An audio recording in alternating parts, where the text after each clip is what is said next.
right. Thank you so much for joining me today on the Red Pill Investor, as well as here on Sell More Homes Now. Today, we're going to go ahead and have a massive prospecting session. As you'll notice, I'm going ahead and doing this prospecting session. It's going to take a couple hours. So if you're not necessarily in a position where you're able to go ahead and watch the entire broadcast, I can certainly appreciate that. You may want to go ahead and check out the redpillinvestor.com, where I will go ahead and download this so you can go ahead and have this as a podcast so you can go ahead and listen to it in between appointments. The purpose of this really is, as always, to go ahead and help educate you in the market, give you a couple different ideas, help you understand some things about the marketplace as we prospect looking for brand new business. Now, if you're joining me for the very first time, I am very grateful. Thank you so much for joining me. I would ask that you would go ahead and write any questions or comments that you have down there in the comment box, and I'll be sure to answer them just as soon as I'll see them. So let's go ahead. We've got a lot of news we're going to cover today. In case you're curious about some of the news, today what I've got, mortgage rates obviously are dropping, but some of the home buyers that you're seeing are not getting into the market. We're going to talk about why that is. We're also going to talk about 6 new rent laws that have come into effect in New York that are going to affect our New York realtors and New York investors, things you'll definitely want to know about. Also, experts have been predicting this issue about a real estate bubble. Now, people are coming out and start to pop this idea as to why they don't think there's a bubble. We'll certainly discuss that. And then, of course, house flipping, real estate for sale. A lot of people are getting into it, especially homeowners trying to get their, their equity and get into the business. So they'll definitely want to hear these 6 tips that we heard about from them. That way you can go ahead and learn about what you need to learn if you're trying to get into the real estate game. All right, so let's go ahead and get started, as we always do, taking this to the Lord in prayer. Lord, thank you so much for this day. We're very grateful for what we have, for the health that we have, for our families, even for the troubles that we have, Lord, for the challenges that we face. We're grateful for them because they help us to learn, to become better, so that we might be able to help our customers and our clients achieve their goals. Lord, we ask that you'd help us to keep a stable mind. Help us to learn. Help us to take facts that we learn and translate them into things that are real and of value to our customers, that we can help our communities, that our communities can prosper, that they can thrive, that they can ultimately bring glory to your holy name. In Jesus' name we pray. Amen. Okay, well, let's go ahead and press start. So if you're joining me for the first time, you'll notice, boom, there we go, that I use an auto dialer. This auto dialer is designed, obviously, to go ahead and make the most out of our time with a customer here. Let's see here. What I'm trying to do is just get things situated. There we go. Try to get a little bit of a bigger screen so I can kind of see this. There we go. So what I'm using is the Vortex and Storm dialer system that's provided from the Red X. The Red X is a great service that I use. There we go. That you can go ahead and save $149 on your setup fee if you'd like to go ahead and use the same thing I'm using. You can go ahead and get that started by clicking that little link in the description box there. That's certainly a good thing I would recommend to you. The reason why is manifold. I mean, they've got a lot of really good data, which I enjoy. But more importantly, they've got access to things that a lot of other providers just don't have. For example, they don't have access to the for rent by owners. For rent by owners, if you're an investor, is a really big deal, at least in my opinion, because you'll be able to find properties there that you're not always going to find from other people. If you're a realtor who invests, if you're a realtor who is trying to find listings, perhaps, that's also another good resource for you. They don't often get called unless you're in a super hot market like I am. They get called occasionally, but by agents, they generally don't get called. And so that's able to go, that makes it able for you to go ahead and have at least a little bit better of an opportunity, I think, than most other people. So that's my feeling about that. Let's go ahead and jump into the news for today. The first story comes to us from Market Watch. Says that mortgage rates are dropping, so why aren't more people buying homes? Maybe you've seen it in your market where market rates have come down, and maybe they've come down, quarter, half point perhaps. And for you, perspective-wise, you think, gosh, these are really good rates. And they are. I think the problem is, if you'll excuse me while I take a drink, I think the problem is that the public does not perceive it or understand as to why this is a good thing. It doesn't make any sense to them. Okay, so the interest rates came down. So what does that mean? Without somebody to explain what that means to them, many times that has no value. If it doesn't have any value to them, there's certainly... Hello? Oh, hi there. This is Carl. How are you today? Hi, is David available? Yes. Oh, okay, cool. I'm looking for David Carrico. I'm calling about the property that's for sale over there at 112 West 5th Street. Am I calling the right number? Yes. Oh, okay, great, no problem. Hi, David. My name's Carl Krenzel again. I'm a realtor. I'm a realtor here in town who buys property. I noticed that after being on the market for a while, your home hasn't sold and is now off the market. I was just curious to know, what do you think stopped it from selling? I don't know. I mean, it looks like a really nice place. I mean, it seems like you did a little bit of work to it. Am I right? In the past, yes. Okay. Well, I'm curious. Do you still have an interest in selling that property? Yes. Okay. Good deal.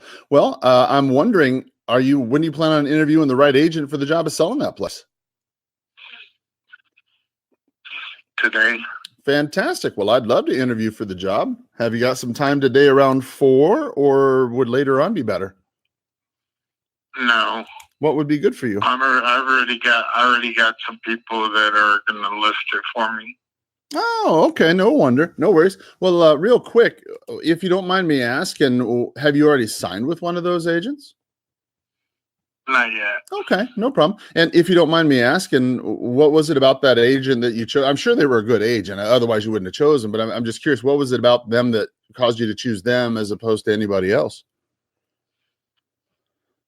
Experience. Okay, no problem. I think that's an important thing. Certainly, I've been in the game 23 years myself, so I certainly appreciate that. I'm wondering, this other agent, if you knew, and this is a big what if, but what if you knew that by listing with that agent, your home wouldn't sell, and in fact, it would cost even more money the next time you try to sell it? Would you still want to do it? I don't know. I just want to sell it. I hear you, and I understand. Well, I'll tell you what, Dave, I don't mind. When are you planning on meeting this other agent and signing up? Today. Okay. About what time? Noon. Okay, no problem. Tell you what. So, at what price are you going to list the property, if I might ask? I don't know. I'll figure that out with him. Fair enough. Fair enough. Dave, I'm wondering, how did you happen to pick this particular guy as opposed to the other 5,000 agents or so? Experience.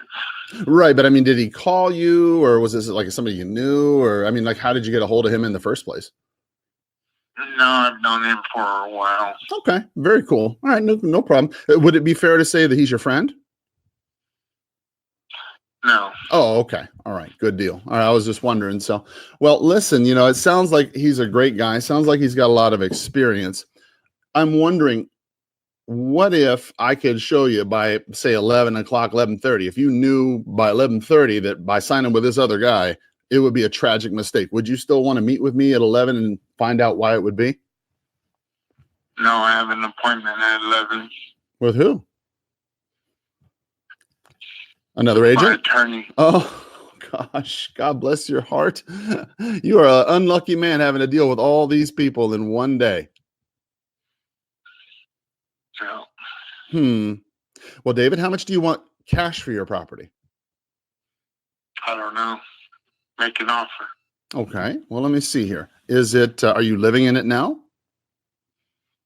Yes. Okay. I need to be there until December 1st. Okay. It looks like it was on the market for 185. Is that correct? Yes. All right. And you said you need to be there until how long? December 1st. Okay, so you need to live there for the next 6 months. Okay, no problem. And so for the next 6 months, if I bought it from you, just cash, would you rent it back from me? Is that what we're talking about? Yes. Okay, all right. And about how much rent would you want to pay for your property for the next 6 months? I don't know. Okay. Well, I mean, what is your payments right now on the property? 710. Okay. So, I'm just trying to do the math in my head very quickly. So if I was, and just real briefly, if you were asking 185 before you had a realtor and all that, I'm supposing that you were probably looking to get, I don't know, maybe 170 or something when it was all done. Is that about fair? Is that about right? Yes. Okay. So just again, the what if game. What if I bought the property cash, didn't charge you any kind of commissions? We closed, whenever, and you rented the property back for the next 6 months. What kind of price would you sell it to me for? Because that's a pretty good service if you ask me. I don't know. You have to make me an offer, and No. I'll tell you Well, if I well, want David, it or not. well, David, that I'm sure I'm not gonna tell you a price. Well, David, and in all fairness, let me be honest. I probably owe you an apology.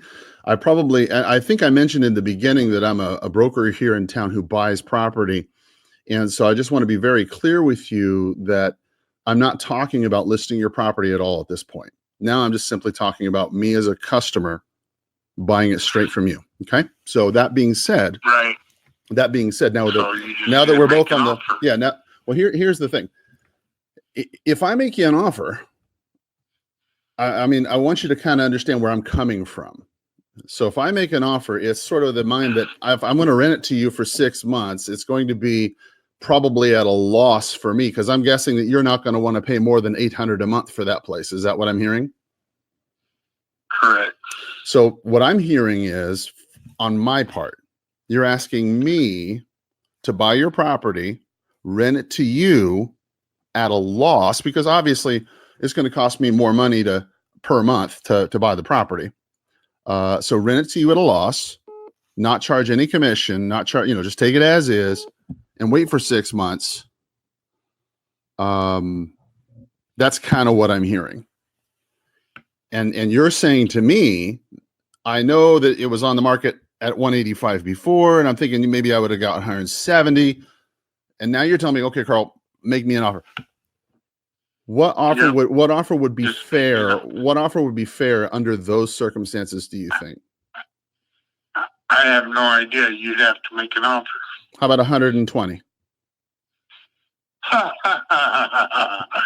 You gotta be kidding. No. Okay, well, give me a counter offer. I mean, you asked me for an offer. I'll give you an offer. I mean, that's my offer. So give me a counter offer. That's not an offer. Okay, well, what's your counter? What's your counter offer then? Have a good day, sir. Oh, so you're not serious, is that right? Because I got the money to do this, Dave. I mean, you just got to give me a counter offer. That's the way it works in real estate. Somebody makes you an offer. I think that's an awful fair offer compared for 6 months of waiting. You don't think it's fair. Okay, fine. Tell me what you think is fair.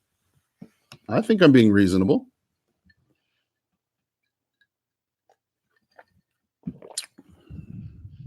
Dave?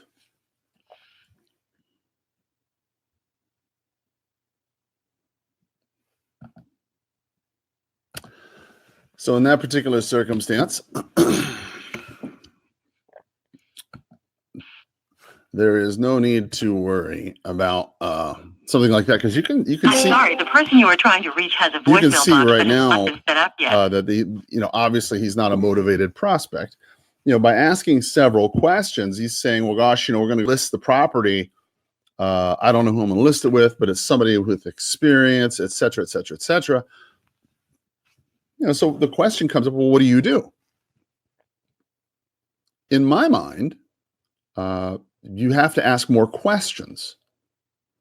You have to say, okay, well, what happens if I buy the property? Let's just take me as an agent out of the equation altogether, and let's just discover what do we need to discuss to make this deal happen for you. I think that's probably. Hi, you've reached Karen, speech language pathologist. I am not available to take your call right now, but if you... Let's see here.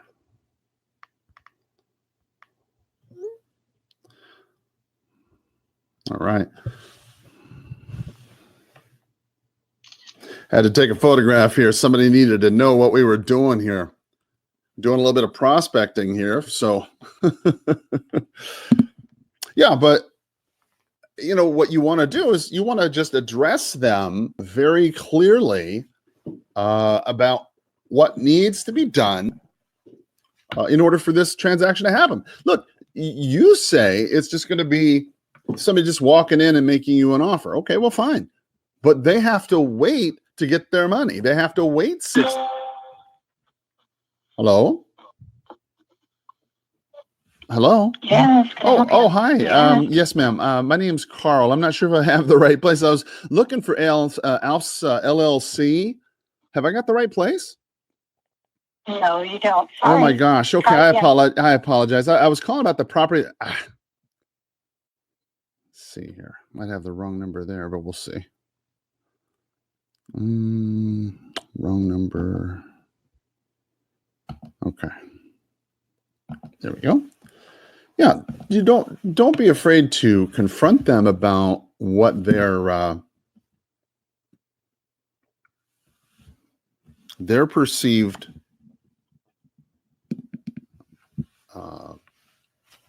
what's the word for it? Don't be afraid of their perceived issues with you buying it, right? I guess what I'm trying to say is he's like, well, I don't want to sell it for the next 6 months. I don't want to blah blah blah. I want to rent it. Okay, fine. Let's just talk about that for 2 seconds. What you as a professional, right? You should know that you're probably not going to be able to buy it at a rate that's going to be able to match the rate they're currently paying. I mean, that you should probably know. Just as a real estate professional, I think you should probably recognize the honest fact that you are more than likely not going to be able to buy that. Hi, this is Sean. Hey, Sean, this is Carl Krenzel. How are you? Good, thanks. How are you? I am better than I deserve. Thank you. I was calling about a property that was for sale on 220 East Fort Lowell. Am I calling the right number? Mm-hmm. You are? Oh, wonderful, wonderful. Then I assume you're the fellow with 3G Holdings, correct? Yes. Oh, perfect. Okay. Real quick, I've been a broker here in town for 20-something years. Did you folks used to have a real estate company? No. Oh, okay. All right. I was just maybe thinking of somebody else. Okay. Well, no worries. Well, listen, I noticed that home, after being on both that one and the other place that you folks had, the both of those multi-units, after they were on the market for a while, they just didn't sell. Now they're off the market. Are you folks still interested in selling them, or what's the story with that? They're both in escrow right now. Hallelujah. God bless you. Good for you. Okay, good deal. Well, listen, do you know of anybody else, and I'm guessing maybe even you, do you have anybody else who's got an unwanted property that I could buy for cash? Not that I'm aware of. Okay, no problem. Well, listen, congratulations on your escrow, my man. Thank you. Y'all have a wonderful day now, okay? Thanks, you too. Yes, sir. Thank you. Bye-bye. Okay. Yeah, I thought I had removed. Oh, I see. It was a different number there. Okay. I thought I had removed both of them. There we go. But apparently I had missed that one. So one of the things that that the Red X folks, I was watching one of their videos that they had sent to me here recently, is talking about prospecting, and I've been doing prospecting for a very long time. I mean, Your call has been forwarded to an automated voice messaging system. I got to be honest with you. I think I've heard pretty much millions of ways to say or do things or hear things. And so when the Red X folks sent me this video about prospecting, I thought to myself, well, gosh, this is. Hi, the person you're calling is using a screening service from Sorry. Google and will get a copy of this conversation. So sorry about knocking the microphone around there. I apologize. So I thought when they sent me that video, I thought, well, I'd probably heard everything, but gosh, let me listen to it anyway, because you never really know when you're going to hear something that might just add an extra whatever to your business. I mean, if you found just one tip, that was my thought, right? If you only found just one tip, one idea, one thing that would help you generate just one more deal, well, then gosh, it would be worth it. Right? I mean, I've searched the world over. Maybe you've been like that too, reading books, listening to podcasts, going to different events from different people. Like myself, I went to a lot of Mike Ferry events. I love going to Mike Ferry events. And I always justified it with the idea that, if you learn one thing, then that's going to be able to help you in your business, and you're going to get better, and then it's just going to progress. Well, here I am with this video, and it says something to the effect of how to get 25% more numbers when you're calling expireds. And I thought to myself, well, okay, I'm not really sure how this is going to work, because to be quite honest with you, I mean, their numbers are pretty good. I'm impressed. I've worked, as I said, with a lot of other dialers. I worked with Mojo, Vulcan, and some of these others, but the data has always been a problem for me. The data was just never quite right. And the Red X's data has always been, at least in my opinion, spot on, right? And when they're saying, well, gosh, you can get 25% more expireds by implementing this idea, then I thought, how are you going to do that? If your numbers are already good, how are you going to get 25% more? Well, to summarize it, it has a lot to do with the way that you introduce yourself. The way you ask for the person's name, right? Ask their name, right?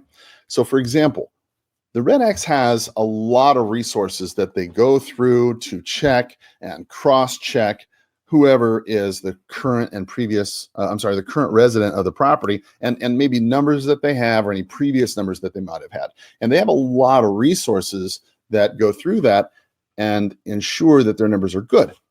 However, when you call them, it's really important that you take the initiative, if you will, to identify the person themselves, and if not them, then identify the property, and then the property if to the next person. So here's what I mean. Looks like the Vortex session expired here. Okay, I'm not sure what happened there. Let's log in. Looks like we got automatically dialed out there. Not sure what happened, but that's okay. So we weren't having too many expireds pick up the phone. We're gonna go ahead and call some let's call some for sale by owners. Let's call some for sale by owners. We haven't called them in a while. Let's call them up. Let's see, for sale by owners.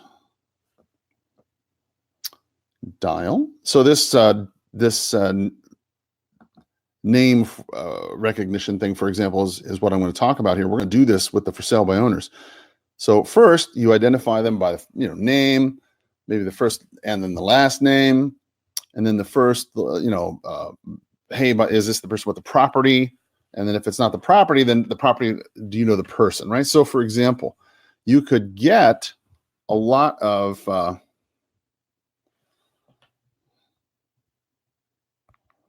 see here.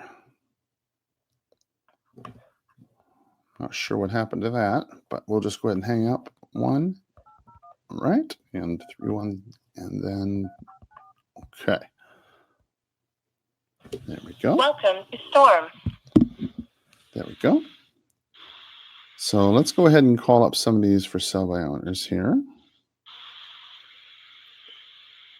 Not sure what the story is with that. I don't even know.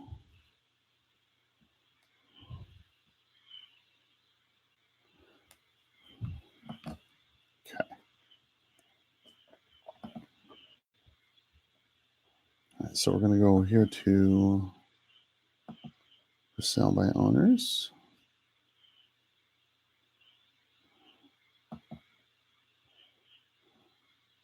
All right. And then dial. No.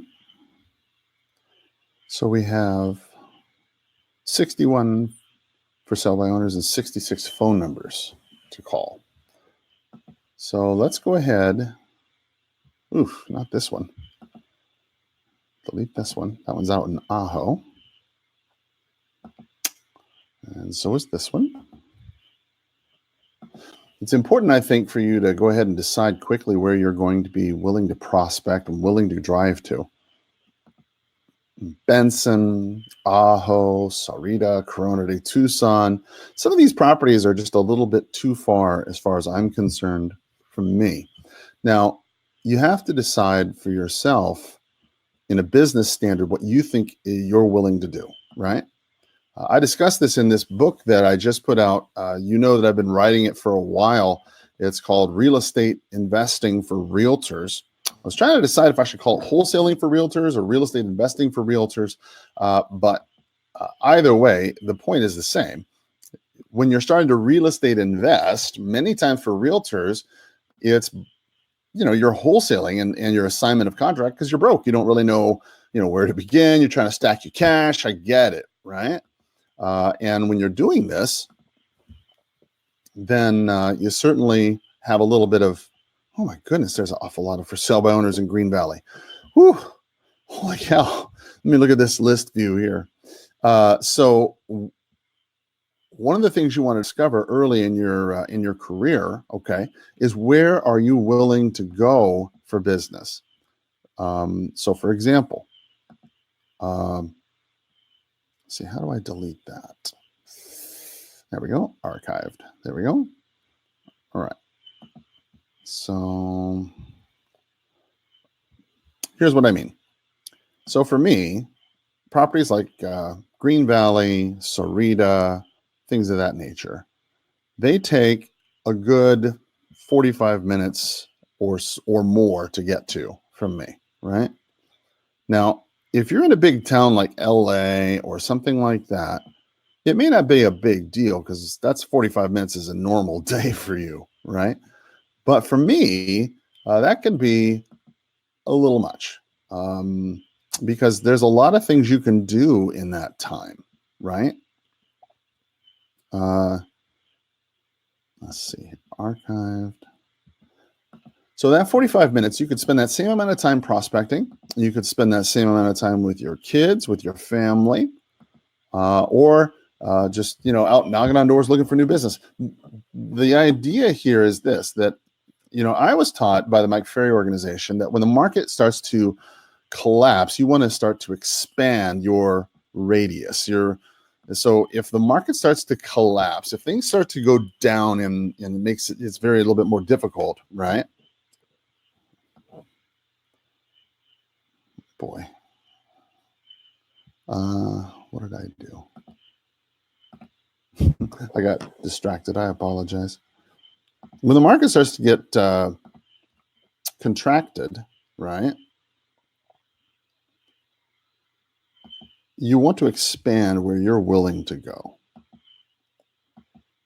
So, for example, in 2005, when the market started to collapse around 6, 7, 8, I guess, that's when a lot of agents like myself started going out to these areas that were 45 minutes away or further. And that was kind of normal because you just had to. You had to go find more business, right? But the problem is when you do that a lot, it burns up a lot of your time. And so you spend a lot of time working on properties that are so far away that, what would it have been like if, let's say, you spent that time in an area that was more profitable for you? What if you spent that time in an area that was going to be more, you know, dollar per hour wise was going to make more sense for you, right? What if you was instead of a $60,000 trailer, like I was doing, what if it was a $200,000-$300,000 house? Now, obviously, if you're in an area where your marketplace is much higher than that, then you know exactly what I'm talking about. Okay, I think I've cleaned all these out. So if you'll apologize my last few minutes here of not seeing what I was dealing with, I think we can go ahead and get with these for sale by owners now. Let's go ahead and get calling. And let's see, resume it. Here we go. All right. So again, guys, I'm sorry that this is not the most perfect of videos or podcasts. If you're looking for the perfect ones, it's probably one of the other, somewhere hidden in the other 500 podcasts I've got. Look in there. I'm sure you'll find a perfect one in there. This one is a little discombobulated because I'm simply trying to catch up here and make sure we got everything right. Okay, there we go. All right, so here we go. We're going back on track. Let's go ahead. Show the script. All right. So with this script here, we're going to try something a little bit different, and we're going to see what we're going to try the Red X scripts, and we're going to see what their scripts are like here. So let's see.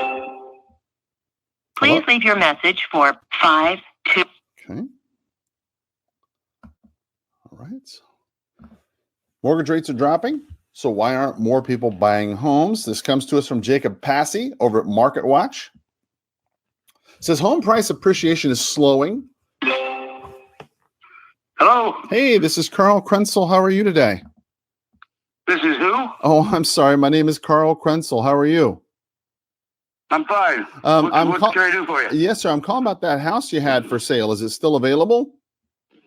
I don't have a house for Oh, sale. my I've gosh. got land for sale. Oh, I see. Okay, no problem. Well, listen, I appreciate your time. You have a great day. Thank you. Yeah, thanks.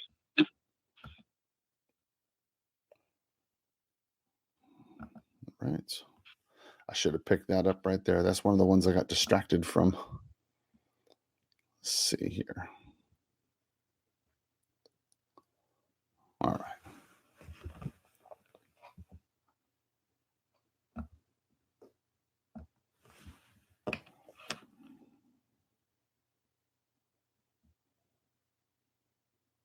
Okay.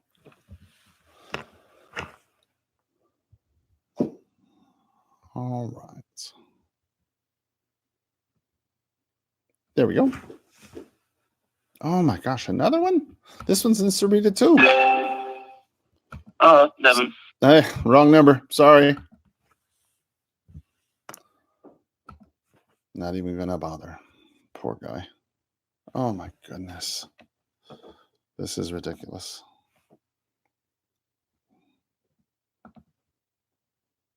Hang on, folks. Just bear with me for a moment or two here. We've got still a lot of for sale by owners in Sarita here. I thought I had got rid of all of them, but apparently I didn't. Oh my goodness. Everywhere.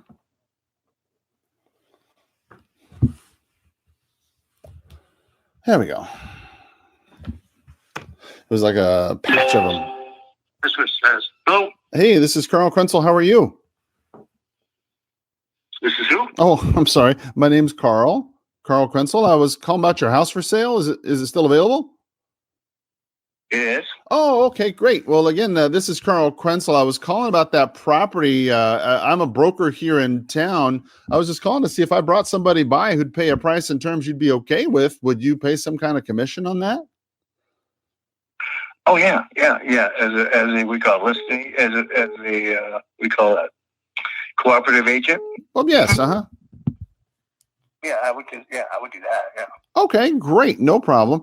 Real quick, when you sell this place, are you have any kind of flexibility on the price, or are you pretty firm on that? Tell me a little bit about that.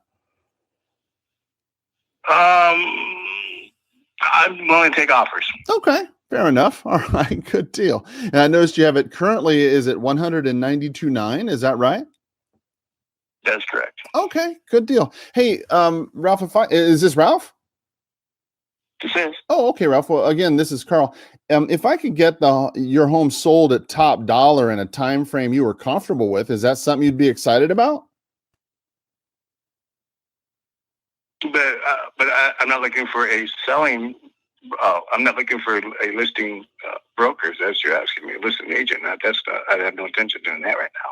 I understand that. No, I hear you there. I guess what I was getting at is it more important that you sell the particular the property at a particular price or in a particular time? Which is more important to you? I'd say both carries of equal weight.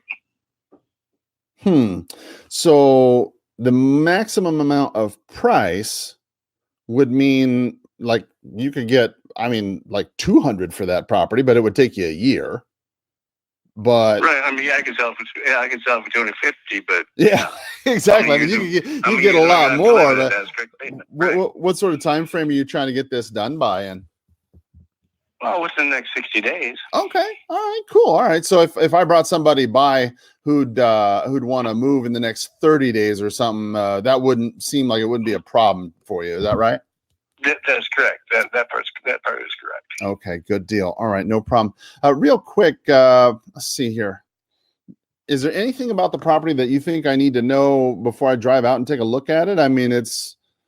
Seems like a pretty regular track built type house. Have you done any special improvements to it or anything I need to know? Well, actually, if you're a realtor, if you actually look up that address, and you and I both know, you can look up you can look it up from a year ago when it was listed a year ago when I bought it. Okay. You can. We both know that, right? Well, I could certainly. I haven't, but I certainly could. That would be to your advantage to look at it from that back then. Well, I certainly could. Yeah. I guess the only reason why I'm asking is the reason I'm pointing it out. Yeah.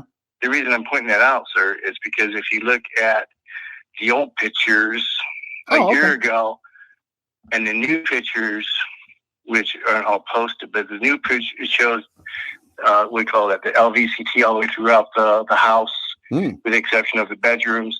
It shows the new pictures has new carpeting obviously in the bedrooms. It has the master bathroom used to be a tub shower combination unit. That's all been ripped out and marble been reinstalled with a marble flooring for the shower area. The countertop in the master bathroom matches the marble, custom made marble that was made for that house. For the countertop, dual vanity sinks. In the other bathroom, there, the smaller bathroom, it has the banjo sink in it that actually matches the master bathroom vanity top as well. The whole house used to be a different color inside. It's all been painted gray. So it sounds like you recently bought this property and then put an awful lot of work into it. Is this fair to assume that this was an investment for you, just kind of selling it? I'm looking it up I'm trying to look it up on MLS as we speak. Yeah, and in reality, even at 102.9, I'm going to lose money on it. Oh, I could certainly believe it. It sounds like if you put all that kind of money into it, it sounds like after selling it for a year, why are you selling it after just a year? If you're going to lose money, relocating job market. Oh, okay, cool. Where are y'all headed to? Just Texas. No kidding. Okay. All right. What if you don't mind me asking, is it with Raytheon or who you traveling with? Oh, just ISD. Oh, okay. Well, the only reason why I was asking is because a lot of times they have a like a relocation package, and that can help you so you don't lose money on this sale. You know, has your company got like a company relocation package or something? No, I do not. Well, that sucks. I'm sorry. Well, hopefully the next place you're headed to will be much better. So, okay, yeah, I'm just pulling up the pictures right now. Do you still have that little spa in the back or no? Thank God for that one. No. Okay. Oh hell no. Yeah, I'm just looking through the. That's nasty from the get go. Okay, yeah, I'm looking through the house now, and I see what you started with, the palette you started with. So I see, and you said you replaced all that carpet. All that green. Yeah. Actually, I don't know how well your picture shows, but it used to be green Berber carpet. Yeah. It was so horrific when I walked in this house. I wanted to die. And it looks like the guy was a musician or something too. I guess had a bunch of. Yeah, I guess. Yeah, wow. I guess he was.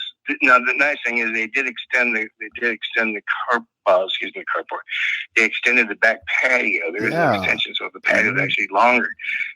When I bought the house, roof savers went up, and because I had the roof inspected, and they went up and they replaced some shingles that were kind of blown off the wind, never leaked. They just had some missing shingles, and then they recoated the that roof area, or the patio area, if you want to call it that. They recoated all that, so they did all that. Yeah. And then, like I said, the interior wise, we never there's the existing dishwashers there since 1995. But we've never used it since we've been there. Right. Does it work? I don't know. But it does have gas appliance, gas stove that my wife and I put in with that middle griddle thing in the middle of it. Apparently the HVAC, the air conditioning is a 1995 condensing unit. But it still runs great because he apparently had it repaired. The condensing unit had repaired, I'm sure, sometime. I don't know that for sure, but I'm assuming that. But we have the evap coil and a new evap box installed up in the ceiling. Oh my gosh, yeah. It looks. Yeah, okay. I was just pulling things up and I was just seeing where you bought it less than a year ago. Gosh, okay, yeah. Wow. Boy, that must be the good news is that must be a hell of a job you're headed to. I mean, is it someplace nice anyway where the weather's cool? I don't know about cool. I mean, no, I'm not going that north. I'm not going that north. Oh, what part of the country y'all headed to? Texas. Oh, Texas. Okay, I must have missed that. Okay, well, that's all right. Texas is beautiful. I like Texas. Okay. So to answer your window opportunity and your questions is because, and that's the reason that we're going the avenue we're going for. I see. We're doing. That makes total sense. Well, I completely understand. I mean, I'm just sitting here looking at what's going on in the market right there. I imagine. I mean, you're certainly right in the sense that you're going to lose money. There's no doubt about that. I mean, it's just a question of how much, and mitigating the damages. Have y'all considered just renting the property out? No, when I leave, I want to. Well, actually, when I leave, I want to leave. I'm done. I hear you. Yeah, it is kind of difficult, especially if you're not ever planning on coming back to the subdivision. Or I'm sorry, coming back to the city. I can certainly appreciate where you're coming from. Well, very briefly, while we've been sitting here talking, I went ahead and I pulled up all the subdivision just to kind of get a quick peek of what's been going on. The good news is that you're in a situation where there's only, as you may or may not know, there's only 2 properties that are currently quote unquote for sale. And one of them is now pending. They just literally went pending today. So right now there's only 1 property in your neighborhood that is currently for sale. And that's over there on Donovan Avenue. Are you familiar with that one? Yep. Okay. As you probably know, that one is 1,118 square feet.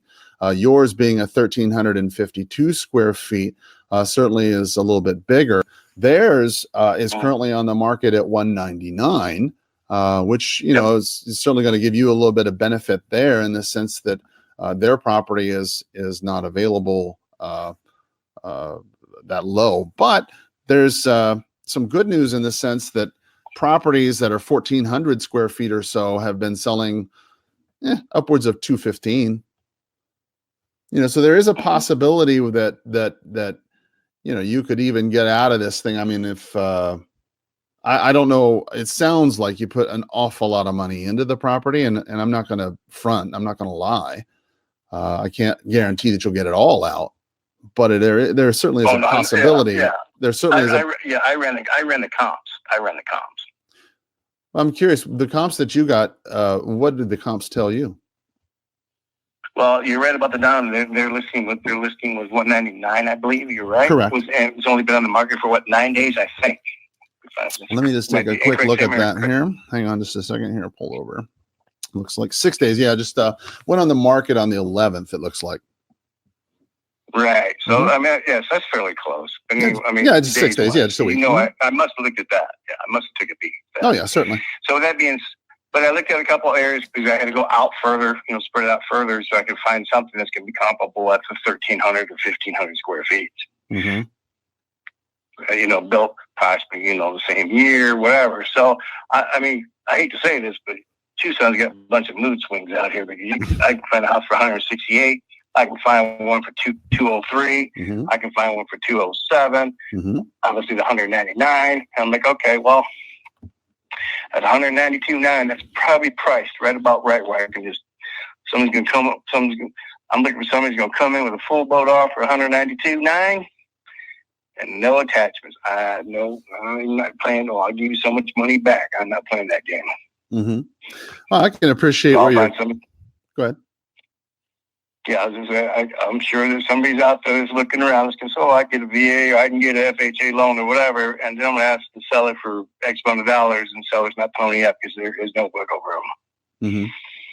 Yeah, I can certainly appreciate your strategy there. It's actually very common. A lot of for sale by owners and other folks, will say that, they've run the comps and whatnot. And I can certainly appreciate your challenge when you're trying to find accurate comps around your neighborhood. I was just looking myself in the last 6 months in your neighborhood, and I found, I think 3 comparables right there within the last 6 months that have sold that we could use as comparables for your property. The one over there on Frampton, the one over there on, actually all 3 of them on Frampton, 8721, 8704, and 8734. Each one of those could be used as a comparable for your property. If I'm not mistaken, your property is a 3-bedroom, correct? That's correct. Yeah. So, and both of those, I'm sorry, all 3 of those are. Right. All 3 of those are 3-bedroom, 2-bath properties with 1,409 square feet. You have 1,342 square feet. Is that right?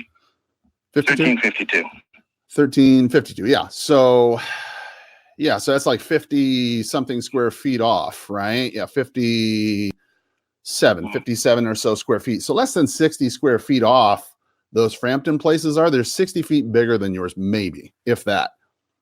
And they're all in the same subdivision, and they've all sold in the last 6 months. In 23 years of me doing this, I've sold over 500 homes in this town. And you're absolutely right. It's very fickle. But one thing I can assure you is an appraiser is going to look exactly at the information I'm looking at right here. And they don't need to look outside the subdivision. They can find that, the values are there. And what I'm wondering is, you're certainly right. You could certainly sell the property. I'm not going to argue with you. You could certainly sell the property yourself. You certainly could wait for that one guy or gal or whatever who's not going to buy it with any kind of concessions. I certainly agree with you there. You can do that. But I'm wondering, if by doing it that way, it seems, and I might be wrong, I often am, but it seems like by doing it that way, you're actually kind of cutting out, pushing away a large amount of the buyers who could actually buy that property and the ones who could pay more than 192.9. So you wouldn't maybe have to lose so much. I don't know. What do you think? Right. No, I'll just probably keep it like it is. Well, I'm not asking you to make a decision. I'm just asking you, what do you think? What do you think about that? What do you think about what I said? Because if you take your commission rates, you take all the other stuff away, I'm looking at a certain dollar amount that I can just, made a couple. I come out ahead with my mortgage being paid off, and I walk away. I mean, that's reality. Well, I think what you're right, and I think what I would add to your reality that maybe you haven't thought about yet. You're right in the sense that people, and you've doubtless heard this from realtors or other people trying to scare you about how buyers are asking for this or that or the other, and you're like, well, gosh, I'm just going to tell them, go, I'm not going to do it. I get it, right? I'm the same way. Look, I buy and sell property all the time. I know, I do it myself, but it seems like what I'm asking is not, are you going to list or will you list? I'm not asking about any of that. What I'm saying is, can you see by doing it your way, can you see that you're actually pushing people away who could pay you the most money so you wouldn't have to do any of that? Do you see where I'm coming from? Oh, I understand exactly where you're coming from. I understand where you're coming. I understand where you're coming from. So you understand. Go ahead. Tell me what you're understanding. I guess maybe because I think what I'm saying is, maybe I'm not accurately expressing it. There are people who are willing to pay well over $200,000 for your property, especially if it's nice. Mm-hmm. And if you're telling me, I'm sure there is. And if you're telling me, and I'm sure there is, but you know what? Let me go back. Let me just, from my experience, please. Mm-hmm. That somebody says, "Oh, this is the air conditioners in 1995. Oh, I want a new one." Okay. There you go. I want a new one because it's a 1995. Even though it works fine, I want a 1995. Mm-hmm. Your home inspectors that you guys hire, that these guys here, they can make or break a house. Okay? Oh, I agree. All day and every day. And their job is not to see if the house is good. Their job is to go find whatever they can to justify their monies. Okay? Okay. I mean, I know that from my own experience. I wouldn't argue that some of them are like that. I think probably a majority of home inspectors, however, are probably trying to say everything they can about the property because that's their job to find problems. And then it's ultimately the job of the realtor, who's the buyer's agent. The buyer's agent and the buyer to decipher what is important about those repairs. I would agree with you that. Go ahead. And the buyer's agents are always going to come back for whatever that report's going to show. Going to come back with everything in the brother underneath that. Absolutely. Oh, yeah, I want all of it.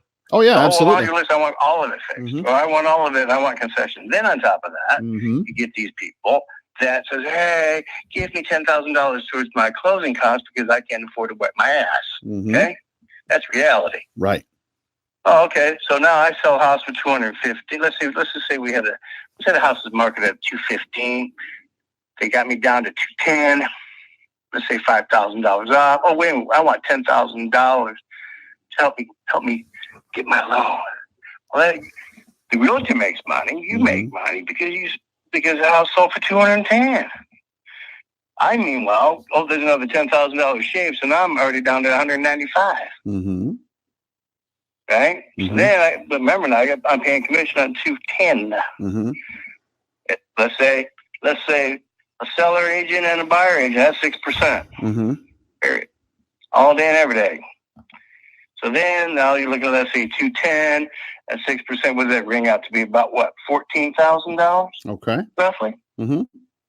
Right. So now we're down to $195, and that's before you can goof around. Let's go ahead and take it down to one. Now I'm down 81,000. Mm-hmm. Right now I'm down 181,000. And wait a minute, they want the air conditioner replaced. That's another $4,000. Well, I'm already in the negative before I even start the game. That's a very scary story.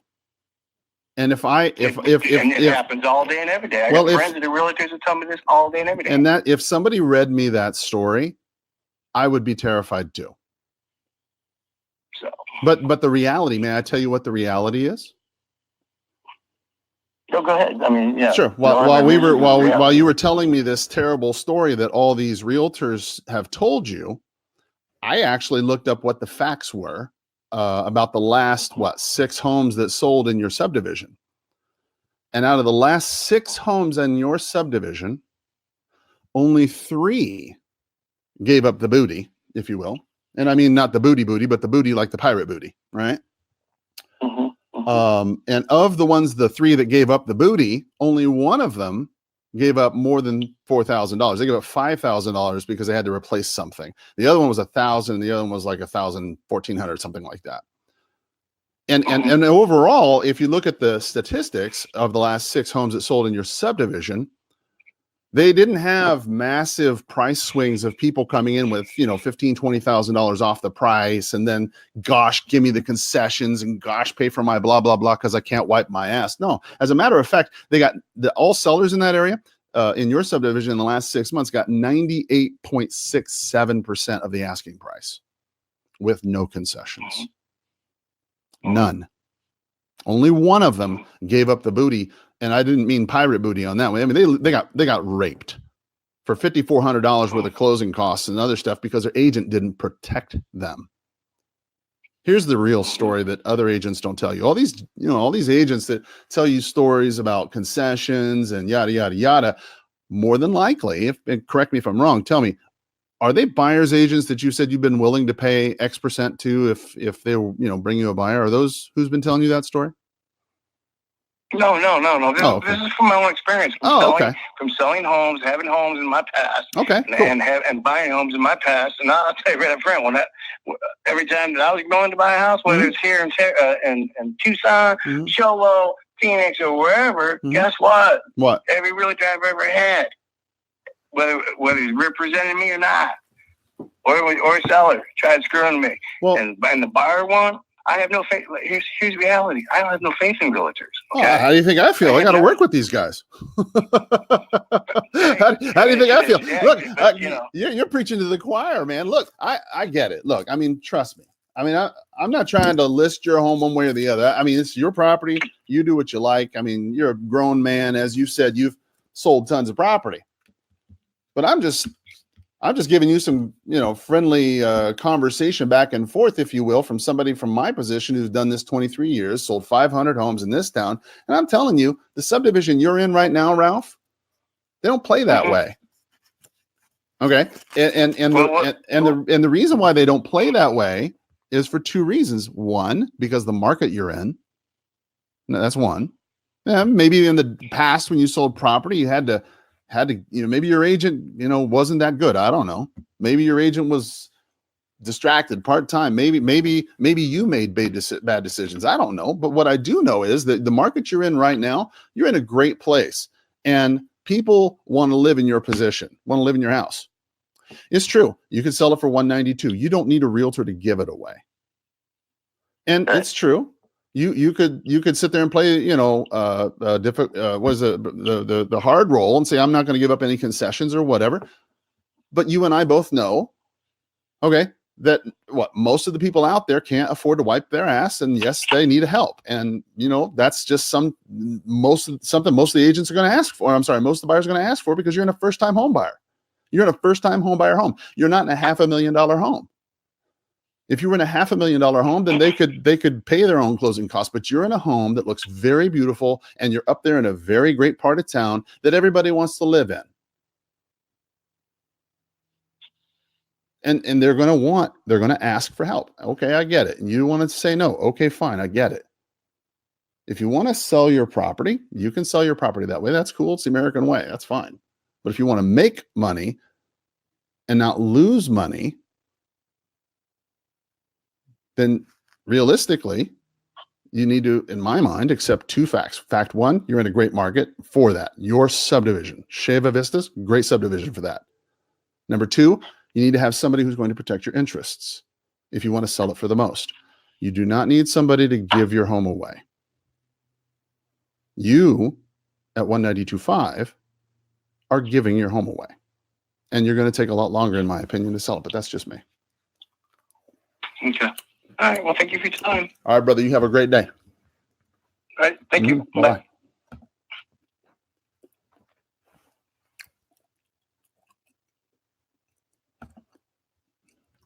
All right. I'm not going to give a shit about that guy. He owned that property for a year. He's going to get screwed 5 ways from Sunday on that property.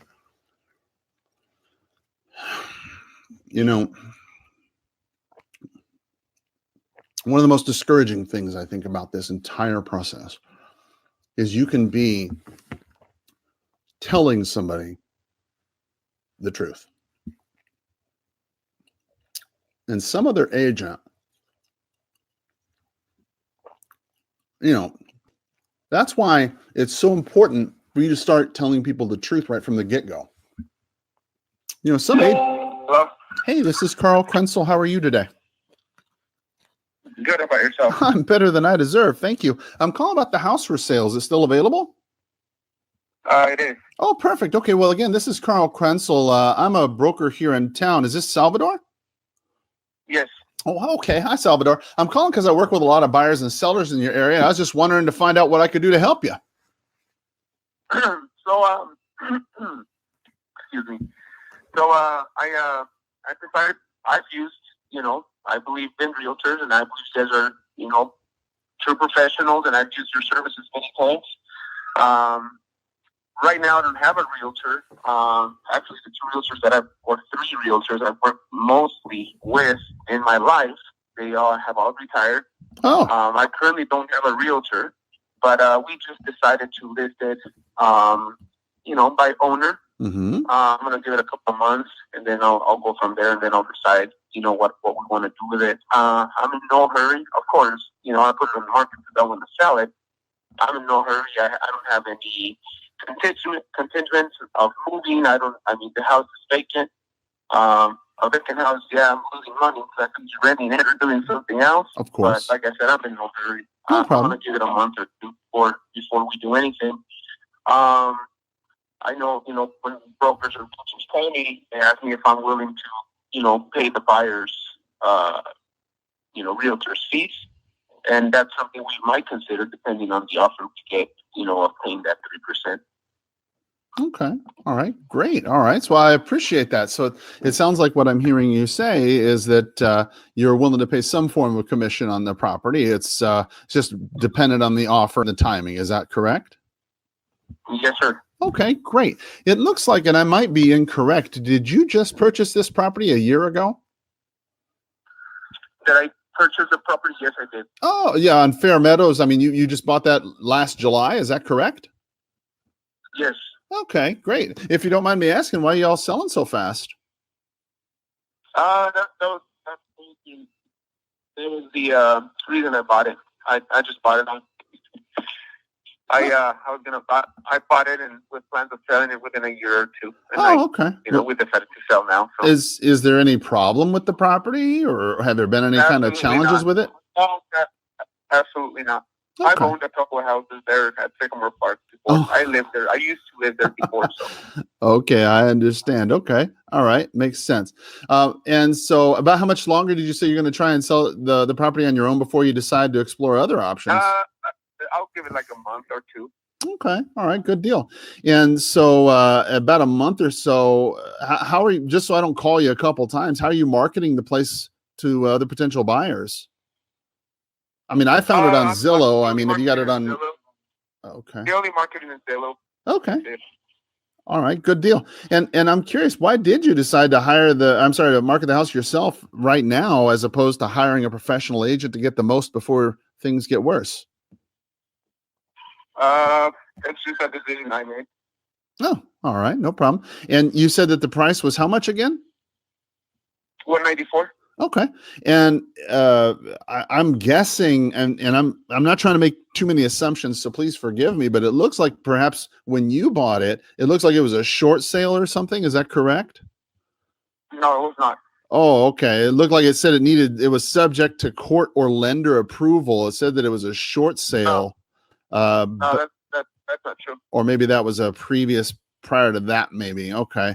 All right. Did y'all have to put a lot of, oh yeah, it was. Okay. Yeah. No, that was the time before you got it. I'm looking at the wrong listing. Okay. Did y'all have to put a lot of work into the property at all? A little bit. All the exteriors painted up, just painted. And we fixed the backyard a little bit. So okay, yeah, I'm just sitting there looking at the photographs. Does the backyard still have the grass and all that rock and everything, the decorative rock and the flagstone in the back still, or? Yes. Okay. Yes.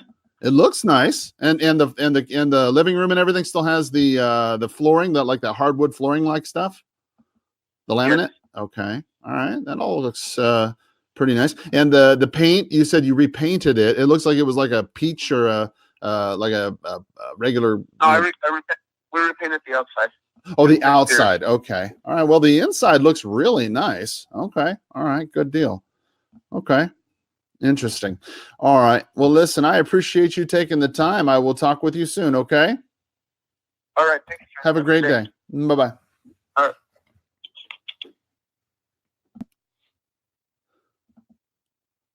I'm not particularly interested in that one because he's only owned it for a year. And I'm looking right at the pictures of when he bought it. And he's not done anything to the property. Certainly to the market, I don't believe in that area is another $28,000 in the last year. I mean, he bought it a year ago at 170, and now he's trying to sell it for 198 or 94. By putting exterior paint on it.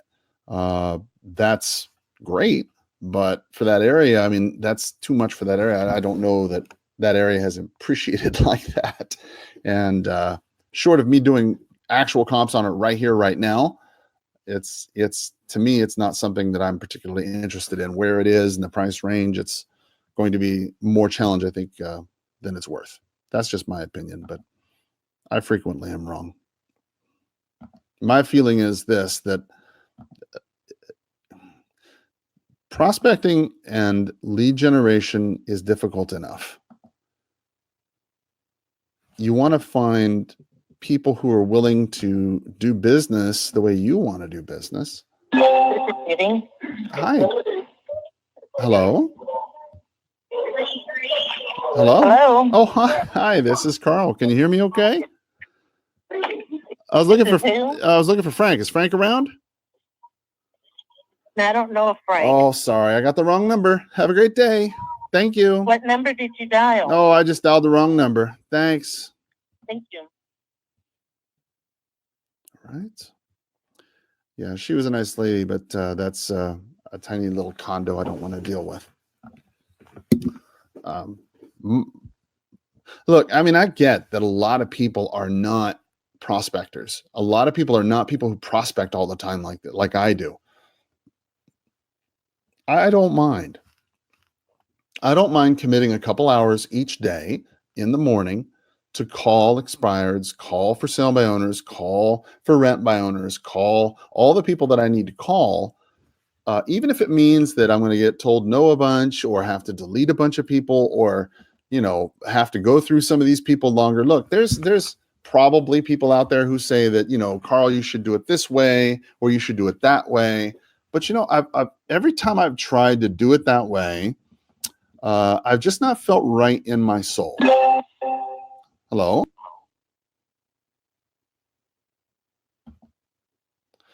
I just not felt right in my soul. I get that certain scripts are better than others. I agree with that. I get that you have to memorize and internalize the scripts that you use so that you can be proficient with them. I agree with that. But in my mind, there's just there's just something wrong if you're calling people that you don't want to do business with. Okay, look, like for example, I've been in this position, okay, where you've called somebody and you knew in your heart, gosh, I don't want to do business with this person. I mean, it's nothing personal. You don't know them. They might be perfect people. They might be good Christian, folk. But the truth is, there's just something about that situation, something about that person, something about that property that says, I just don't want to do it. And it's not everybody. I mean, if it was everybody that I had problems with, then I'd know that the problem was with me. I mean, if it was like, oh gosh, I don't want to deal with anybody. I don't want to deal with any for sale by owners. I don't want to deal with any expireds. I don't want to call anybody. Then clearly, the problem is not the prospecting. Please leave your message for The problem is not the prospecting. The problem is me. 51253. I mean, if you're out there and you're saying to yourself, well, I don't want to prospect, I don't want to lead generate at all, the problem is not lead generation and how hard it is. The problem, okay, hang on just a second here. See what happens with this one. I've talked to these people once before. See if they pick up.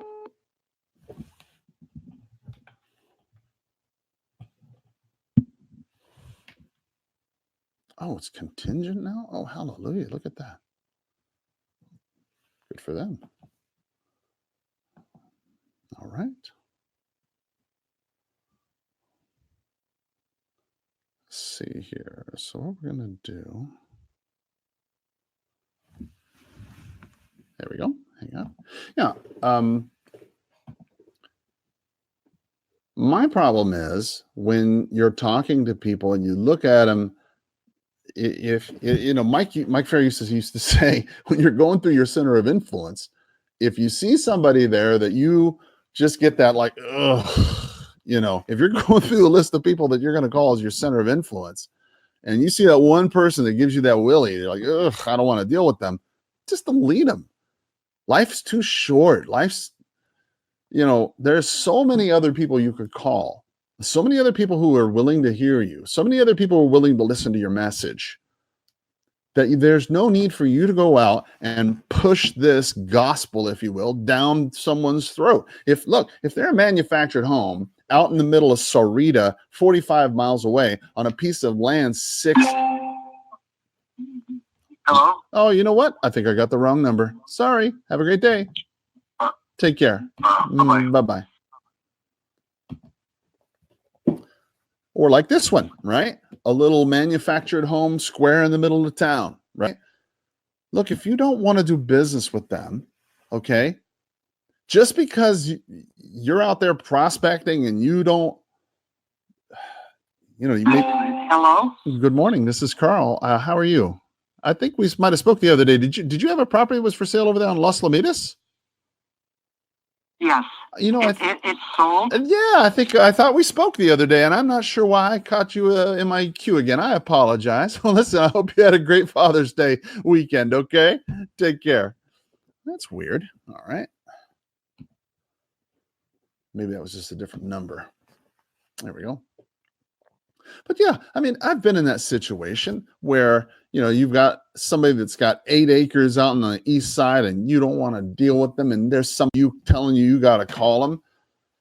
I get it. Okay. But life hasn't always got to bend that. It doesn't always have to be that way. Right. You have other choices. You have other people you can call. It doesn't have to be that way for you. You just have to go out there and focus on something, right? I remember one time when I was with Realty Executives. This was years ago. Hello? Hi, this is Carl Krenzel. How are you today? I'm fine, thank you. I was calling about a property that you had for sale by owner over there on Chatham Ridge. Yes. Yes, sir. Is that still available? Yes, it is, but we're out of town for a couple more days, so you can get back with me. No problem. Days, so. Yeah, no problem. When would be a better time to call you back? Well, we're on vacation till Wednesday, so. Oh, okay. Well, God bless. We'll be All back right. in town Wednesday. All right. Well, no worries. Well, I'll just make a note then to give you a jingle back Thursday or so. Hopefully you guys are in a nice, cool place. Actually, it's not too bad. Well, God bless. All right. Yeah, Well, we're good. in St. Louis. Oh, okay. Well, yeah, Thank you. that's pretty. You probably went there for a Father's Day, yeah? I went to see my son, yes. Oh, well, good for you. How old's your boy? He's 40. Holy cow. Holy cow. My son's 27. And I can only imagine how proud you must be. All right. Well, listen, that's great. Yes. You take care, and then I will catch up with you Thursday or so. Okay. Sounds good. All right, Thank brother. very You much. have a wonderful day. Take care. Thank you. Bye-bye.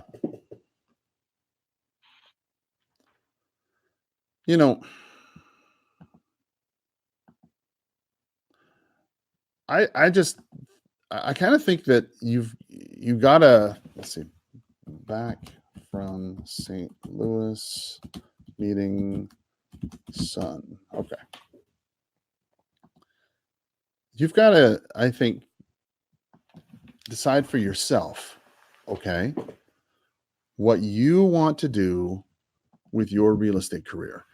And when I was in Realty Executives many, many years ago, this is before they collapsed and became, here in Tucson, that is, and became Realty Executives Tucson Elite. What had happened was Realty Executives, the company itself at that time. Hello. Hey, this is Carl Krenzel. How are you today? How can I help you, bud? Yeah, I was calling about that property you had over there on 8th. Is that still for sale? Yeah, matter of fact, yeah, it's still for sale, bud, but let me, if you can give me a call today after 2 o'clock, because I'm literally walking into a meeting right now. Oh, okay, cool. No problem. I'll give you a jingle. All right, thank you. No problem. Bye-bye. Okay, after 2. I don't know that I'm going to be able to call him after 2, but we'll see what we can do. There we go. Okay. And resume. There we go. So I remember there was a lot of drama going on. There was the company was closing down. They were out of money. They were selling to Keller Williams. Everybody was up in arms. There was a lot of drama going on. You have reached. And I remember at that time, boy, I was just really, I didn't even know what to think. I mean, I couldn't focus. I was worried for the future. My company was collapsing around me. I didn't know what to do. And I remember hitting up my coach about it and asking them, gosh. Hello. Hi, this is Colonel Krenzel. How are you today? Okay, yourself? I'm better than I deserve. Thank you. I was calling about that home you have for sale. Is that still available? No. Oh my goodness. Did you sold? Hey, congratulations. Okay. Well, listen, since I got you anyway, do you know anybody who's got an unwanted home that I could buy for cash? I do not. Okay, no problem. Well, listen, congratulations on your sale. All right, thank you very You much. have a wonderful day. Thank you. Take care. Bye-bye. Sold. There we go. I don't want that one. That's a mobile home. Or this one. That's a mobile home too. Delete that. There we go. So I called my coach and I said, these are all these problems that are going on. This is what I'm scared about. What do I do? Hello. Hi, good morning. This is Carl Krenzel. How are you today? I'm doing well, thank you. I was calling about the house that was for sale. Is it still available? Yes. And let me take your number and I'll have my husband call you. Hang on while I find some paper. No worries. Oh, wait a minute. Here he is. Oh, okay. About the house. Hello. Hi, Mr. Martin. Yeah. Oh, yes, sir. My name's Carl Krenzel. How are you today? Yeah. Wait. You still there? Yes, sir. Yeah. Go ahead. There was an interruption there for a second. No worries. No worries. My name is Carl Krenzel. I was calling about that house you had for sale. I'm a broker here. Yeah. I'm a broker here in town. I was just calling because I work with a lot of buyers and sellers in the area, and I was just wanting to find out what I could do to help you. You could bring me a buyer. Great, no problem, Mix. That's excellent. That's what I do for a living. If I brought you a buyer, are you folks willing to pay some form of buyer's commission? Yes. Perfect. Okay, great. About how much longer do you think you folks are going to take to try and sell the property on your own before you decide to explore other options? We signed with an agent, but it's not effective until the 26th of June. Okay, great. No problem. If you don't mind me asking, which agent did you end up signing with? I think an EXP agency. Okay, great. No worries. Well, then I will do what I can to help find a buyer for you in the meantime. Fair enough? Yeah, you got till about the 26th. We're in the process of packing and everything, so the house, there's some things that are going to be done yet. Okay. We're going to put carpet in, windows cleaned, grouted, and tile cleaned, and front of the house will be painted. It'll be like almost a new house, other than the fact that it's 19 years old. You'll never know. It's like a girl with a facelift. You gotta love it. Yeah. All right, then. Well, listen. Our ad. I'm looking at it right here on Zillow. It's a beautiful home. Yeah, I am going to update that a little bit today. Okay. But basically what you're seeing is what it is, yes. Sounds like a winner. Great. Well, then I look forward to seeing it soon. I'll talk to you soon. Yeah, get a buyer. I'm trying. Okay. Have a great day. Okay. Yes, sir. Thank you. Okay. Bye-bye. Bye. All right. So as you can see, let's see here. Let's see, listed. Boom. So that was a smart agent, by the way. Whoever that agent is, EXP agent here in town, kudos to you for getting that listing right now on a delayed entry listing. That's a smart move. You definitely want to do. Good morning. This is Carl. Hi, this is Carl. How are you? I'm fine. What's up? I was calling about the house for sale. Is it still available? Oh, yes, it is. Okay, no problem. I didn't mean to catch you off guard there. My name's Carl Krenzel. No problem. We get a lot of calls that are just like random, like people just soliciting. Trying to sell health insurance and asking you about your student loans and stuff. I haven't had the student loan thing. I get those, even though I've never taken a student loan out in my life for whatever reason. Those are the ones I get. Well, no worries. Very briefly, my name's Carl Krenzel. I'm a broker here in town. I was calling about that property. I work with a lot of buyers and sellers here in town. I was just calling to see what I could do to find out to help you. What can I do to help you with this place? Well, bring me a buyer. That'd be great. I'm cooperating with agents. Excellent. Actually, I was an agent with Long and Realty Execs for 11 years. I was going to say, you seemed awfully familiar to me. The name Jennifer Nunn. Did you work over at Realty Executives when it was Tucson Elite or when it was just Realty Executives? Realty Executives with yeah, back in the day with Judy Lowe and I. Yeah. I was there myself. I was over there at the Sunrise office with Judy right before it went over to Keller Williams. Yeah. So you got out of the business? Yeah, I did. What are you doing these days? Well, I'm retired now. Get out of town. You're not retired. You're not even old enough. I said, get out of town. You're not retired. You're not even old enough to retire. Well, I mean, if I'm old enough to remember you, I'm 49 years old. I've been in this game 23 years in this town, and you're not that old. I mean, good Lord, what are you? 50, 55, maybe at the most? At the most. That's what I thought. All right. Well, listen, Jennifer, I don't know what you're doing selling this property by yourself, by owner. Why don't you get back and being an agent and list it yourself over here at Sotheby's? Well, I've got a little longer timeline, so I was like, well, let's just do it this way for a little bit. Okay. It's a beautiful property. I'm looking at it. It looks gorgeous. Yeah. I don't have a lot of interior pictures only because right now I'm boxing up things and getting things sparse in here so we can get it staged and looking good. And, we've lived here 22 years. We are the original builders on the house. 2x6 construction, lots of lighting options. And I did all the tile work, and mosaic tile in one bathroom and beautiful tile in the kids' it's not a Jack and Jill, but it's off their hall. Bedroom sizes are good. Walk-in closet on one of the kids' bedrooms. Extra storage up above the closet. 3-car extra deep third car with a workbench area. Well, where are you going to go when you do sell this? I mean, I mean, look, I can't tell my wife about this because she'd want to move there. So where are you going to go when you do sell? Oh, no kidding. Oh, okay. Yeah. We're going to Colorado. I don't blame you. It's beautiful up there. What part? Evergreen. I've been there. It's just outside Denver. Yeah. Yep. I've been there. I went there for a REO conference one time several years ago. It's a gorgeous city. It's beautiful.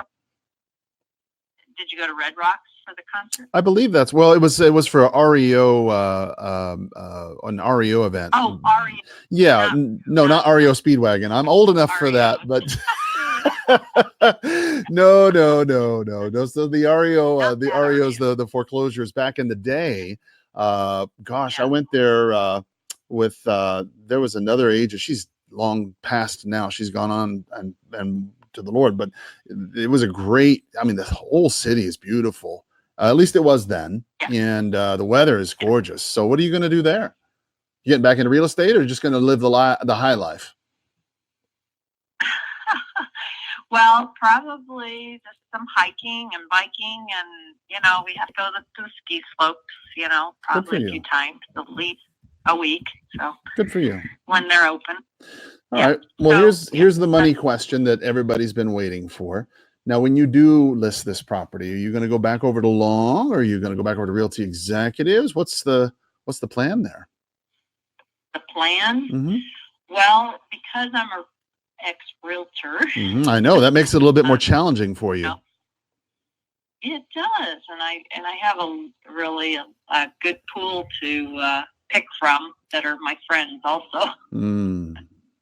So, but it's I of course I understand the for sale by owner. I've given the pitch many times, many a day. Yes, for sale by owner, but I'm also previously a realtor, so I'm not as freaked out by the whole process, which, and if, I really think I have a great product here, and that's not because I'm just the owner. We're just so meticulous on what we did. And I mean, the Ramada has stainless steel, professional level jet, the Mr. systems, and barbecue is, a high-end barbecue. I have a 20 by 20 enclosed garden like Hacienda del Sol. I don't know if you've ever been up there. Their garden area. I have. They have the octagon-shaped one. I just went a 20 by 20, but it's similar with the center pillar with the watering system in the middle, all on timers. I have Wi-Fi controlled watering system, so you can sit in your house and just adjust things. You don't have to go out to the boxes, and so it's got some really nice features. Well, I'm sure to the house. I'm sure it does. I guess the question that I was trying to maybe get to, maybe I wasn't so clear on it, was what's the plan with the property? I mean, I know it's beautiful, but right. The plan is to go, July basically, to for sale by owner at this point, and through July, beginning of August, and then if we're really just we're moving pretty sluggishly, and friends that are realtors like yourself and others, aren't bringing buyers. Maybe there's not the buyer pool that's as large as I'm hoping there is. I was told by my good friend, who is the designated broker of one of the brokers here in town, that the inventory is low. So I'm told that it's really a good time to sell. That's what I love about you, Jennifer. I love you. You're a great person. All right. Well, listen, God bless you.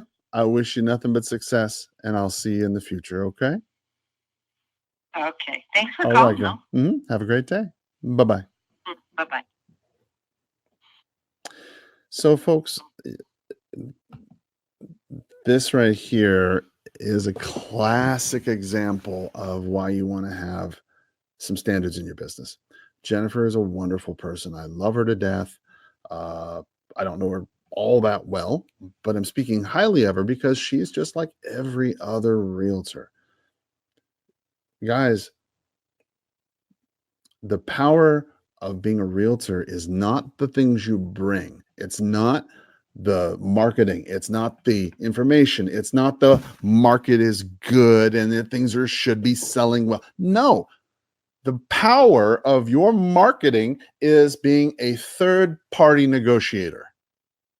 That's your power. Okay.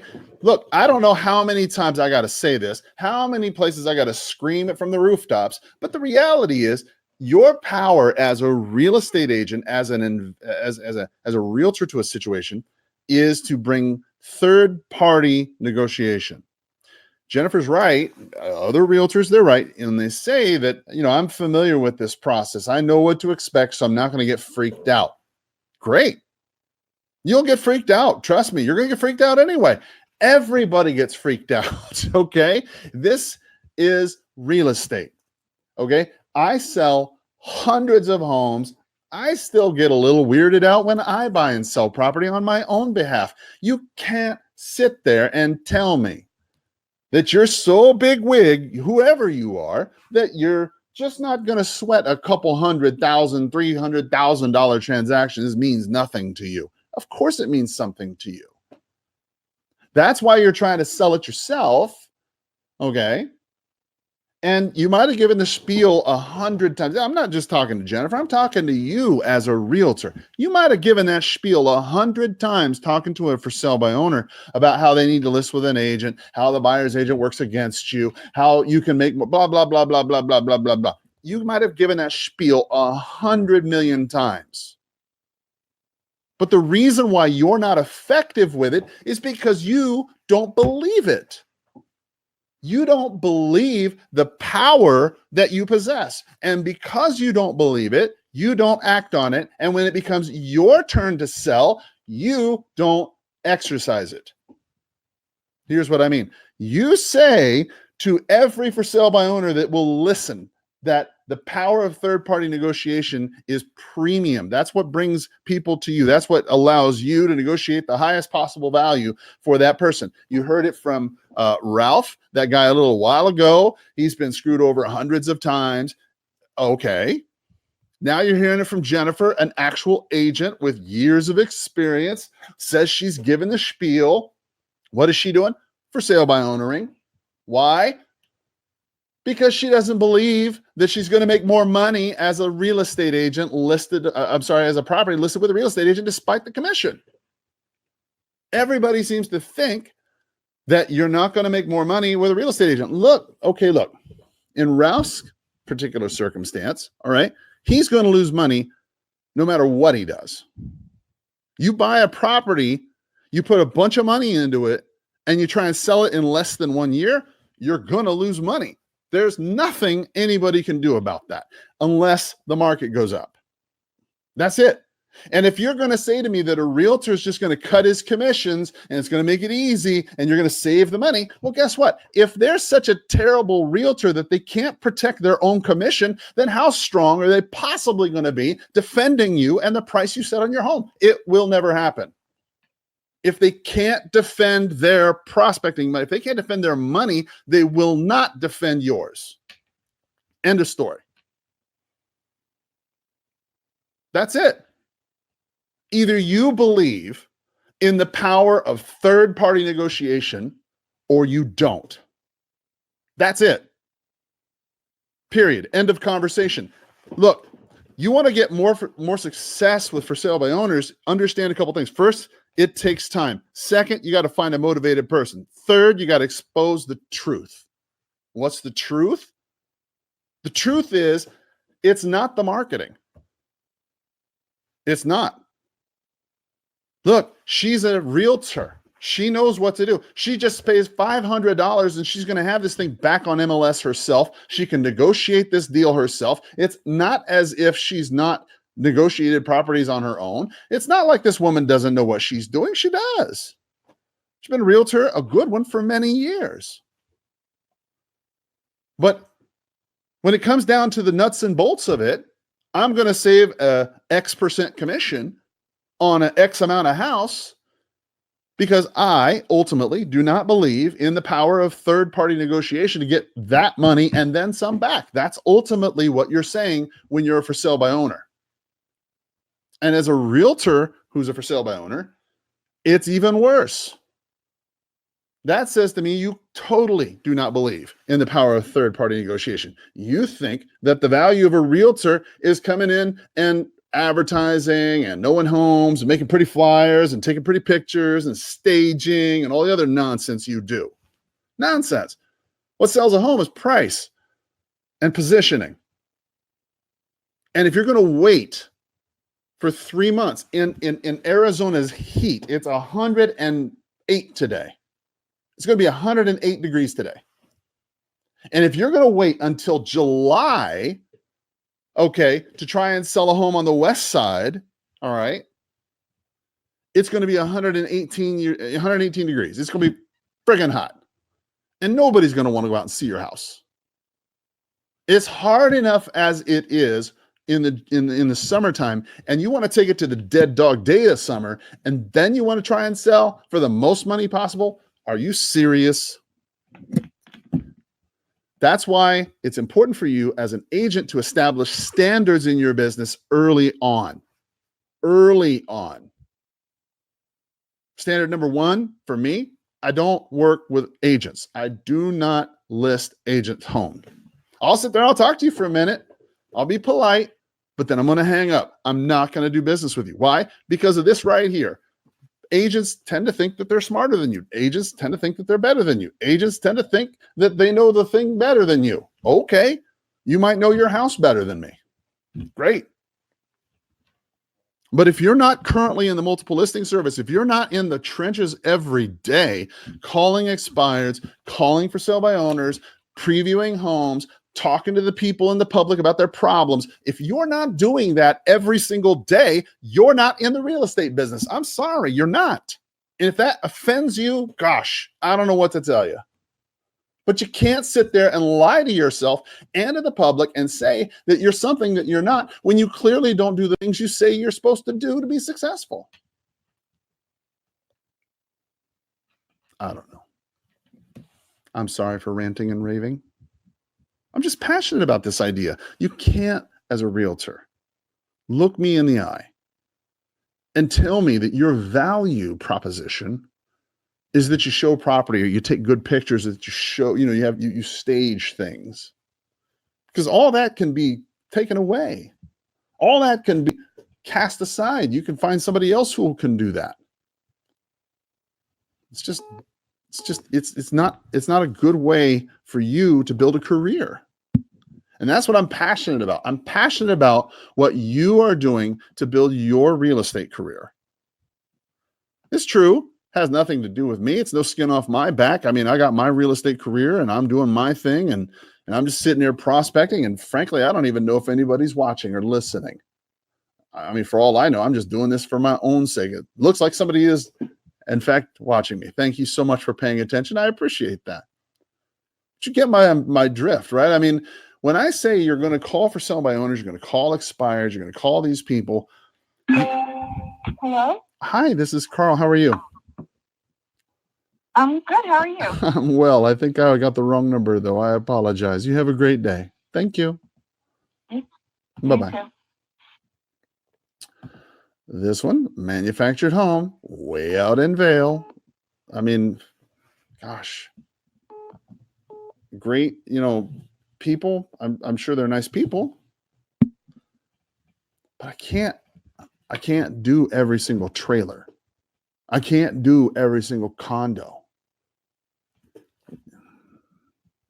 I used to think that, that was the way to do it. You know what you used to do? Don Parker's Electronics. Oh, hi, Don. Carl Krenzel. How are you today? Outstanding, thanks. Oh, man, I appreciate that. Sounds like you might have been in the military. That's what I used to say all the time. Absolutely. I was a Navy corpsman. What were you? I was in the Air Force. I retired after 20 years flying jets. Well, God bless you. All right. Well, I'll be super brief and I'll be respectful of your time. My name's Carl Krenzel. I was calling about that property you had for sale by owner on Scenic Veranda. Is that property still available, or did you end up selling that already? Yeah, we closed about 10 days ago. Hallelujah. Good for you. Okay. Well, listen, since I got you anyway, do you know anybody else who's got an unwanted property that I could buy for cash? Not that I know of. All right, cool. All right. Well, listen, I appreciate your time. You said 20 years flying planes? Yeah, I didn't work a day in my life till I retired. What'd you graduate? Colonel or sorry, what'd you retire as? Colonel or brigadier? What'd you get? Yeah, Lieutenant Colonel. Well, Colonel, I appreciate your service. God bless you. I hope you had a wonderful Father's Day and you be safe out there, okay? Same to you. Thanks. Thank you, sir. Bye-bye. Bye-bye. Well, good for him. Look, I mean, I used to think, okay, that the best way to run a real estate business, the best way to do business was to call every expired, every for sale by owner, every canceled listing. I mean, everybody you can get a hold of. And then try to do business with them, regardless of the price range, regardless of where they were. So long as they were an actual house. Hi, this is Carl. How are you? Good, how are you? Boy, I tell you, I'm better than I deserve. Thanks. I was calling about that house you had for sale. Is it still available? You say better than I deserve. I listen to Dave Ramsey every day. Yes, ma'am. I'm going to tell you what, ever since I heard him say that, I used to say when people say, well, how are you? I would say, I'm pardoned. Yeah. And then when I heard Dave Ramsey say that, I was like, that's a good one too. And I just say that one more often. And in certain circles, I'll say I'm pardoned. And then other circles, I'll say I'm better than I deserve. So either way, it's both true. Love it. How are you today? That's awesome. Well, listen, I'll be better than I deserve, for sure. Good to hear. Good to hear. Well, I'm super quick. My name's Carl Krenzel. I'm a broker in town. Is that property still for sale? Did y'all sell that already? So it's currently, we just went through the inspection process. I went to try to update it on Zillow because it's for sale by owner, but it only lets you put pending or sold. And I'm like, well, we're not pending yet, so I don't really know what to do here. Well, no problem. Yeah, so I do. Yeah.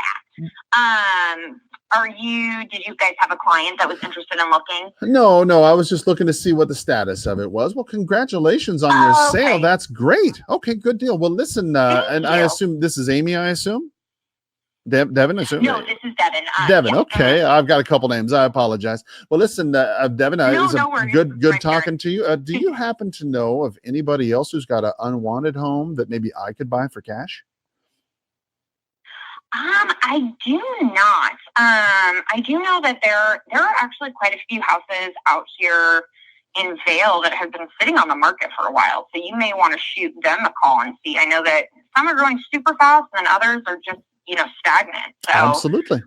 Yeah, not sure. I don't know anybody personally. So okay, no problem at all. Well, listen, Devin, I appreciate your time and I hope you have a wonderful day. Be sure to stay out of that heat today, okay? I will. You too, girl. Yes, ma'am. Thank you. Take care. Bye-bye. Bye. All right. Boom. Sold. Yeah. So she's not unlike any other for sale by owner. I mean, I don't know.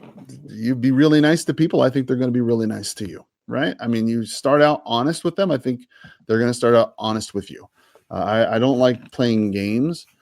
I really dislike getting in positions where you have to force a situation. I've been in that situation before with other agents, working with other agents in teams and stuff where, there's just not a lot of good vibes going on because people are trying to make things happen. There's a problem when you're trying to make things happen. You should let things happen. I agree that there's an element of our own motivation that has to be a part of this. I accept and agree with that. But I tend to believe, correct me if I'm wrong, tell me what you think, but I tend to believe that if you go out and make things happen, force things to happen, that can work against you. Whereas if you're one of these kind of people who positions yourself, right? Maybe that's a better way to put it, positioning yourself. If you're one of these people who positions yourself as someone that can help, someone that can provide assistance, and I'm not saying that you don't close, because you should close. It is important to close. But on the other hand, it's important to recognize who is a... Hello? Hello? Hello? Oh, hi. I'm calling about the rental you have listed online. Are you still trying to fill that vacancy? No, it's been taken a long time ago. Thank you. Oh, okay, cool. No problem. Hey, since I got you anyway, do you know anybody else who's got a property I could buy for cash? No. Okay, cool. Have a great day. Thank you. Take care. All right. You know, I just tend to think that if you put yourself in a position where you're offering people a lot of value, all right, people respect that. Is it going to take you longer to get what you want? Maybe. But what else are you going to do? I mean, you got time. I mean, for example, even this prospecting I'm doing every day, right? I'll be honest with you. I'm going to tell you what my goal is with this prospecting. I recognize. Hello. Oh, good morning. This is Carl Krenzel. How are you? Hi.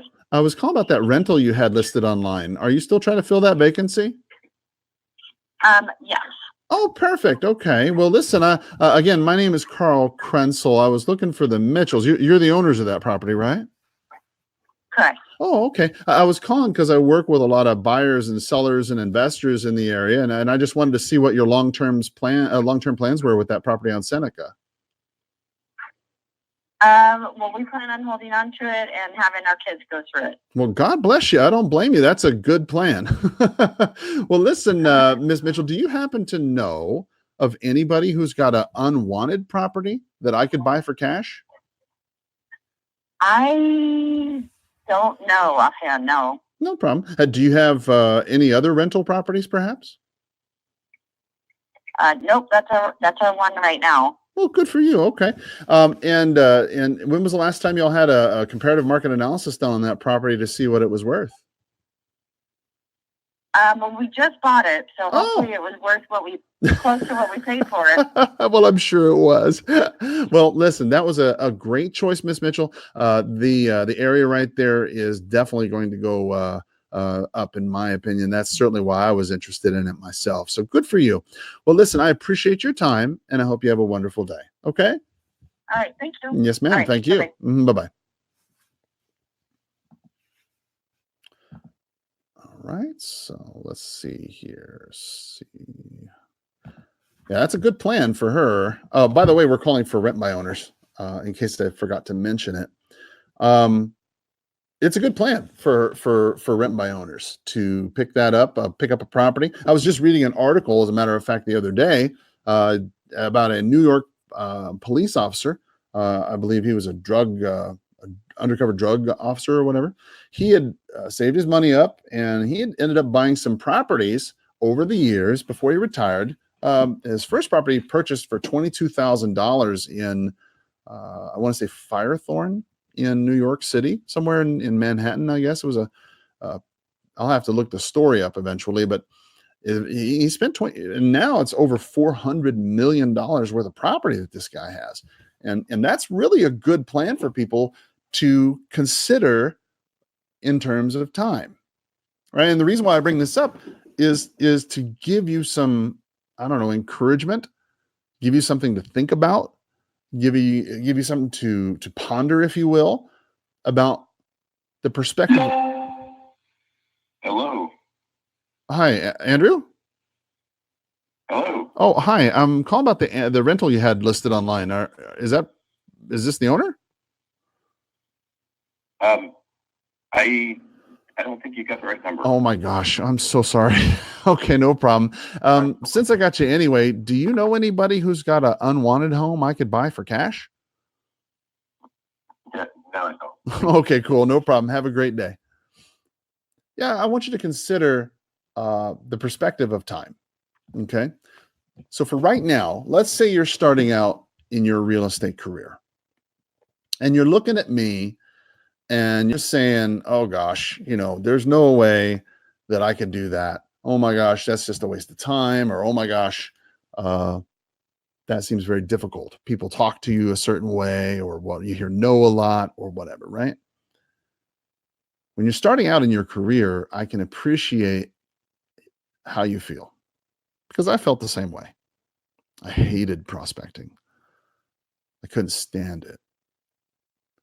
But I discovered over time that every other method that I tried direct mail, and that didn't work. I tried a lot. I mean, I'm not saying direct mail doesn't work, but it just takes money, and I didn't have the money for it.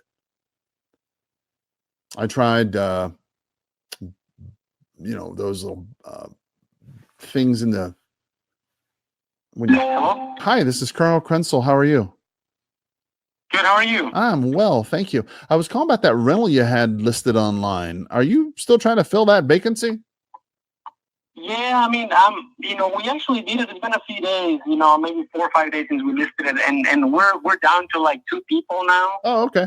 And the idea was to complete it, complete the selection process, hopefully today or tomorrow. But I mean, you're more than welcome. I mean, yeah, like I said, it's still kind of open. We haven't closed anything yet. No problem. Well, my name is Carl again. Is this Daniel? Yes, this is I'm the owner of the house. Oh, yes. Okay, great. Well, Daniel, I'm a broker here in town. I'm calling because I work with a lot of buyers, sellers, and investors in the area. And I was just wondering, what's your long-term plans are with this property? Well, I was going to rent it out for as long as I can, to be honest with you. I mean, I've owned the property for 10 years now, and I already did an analysis on whether I should be selling or buying. And even though I know it's a good time to sell, we decided let's just rent it out. We had to move to Phoenix about 10 months ago. We were doing Airbnb for 10 months. It went okay, but we were ready to for a longer long-term contract. So we decided to rent it out and then see how it goes. I understand. I've been there myself. Trust me. And so, do you have any other rental properties? No, this is the only one. So this was our main residence, and like I said, I mean, we moved to Phoenix. We're renting in Phoenix. We want to buy in Phoenix.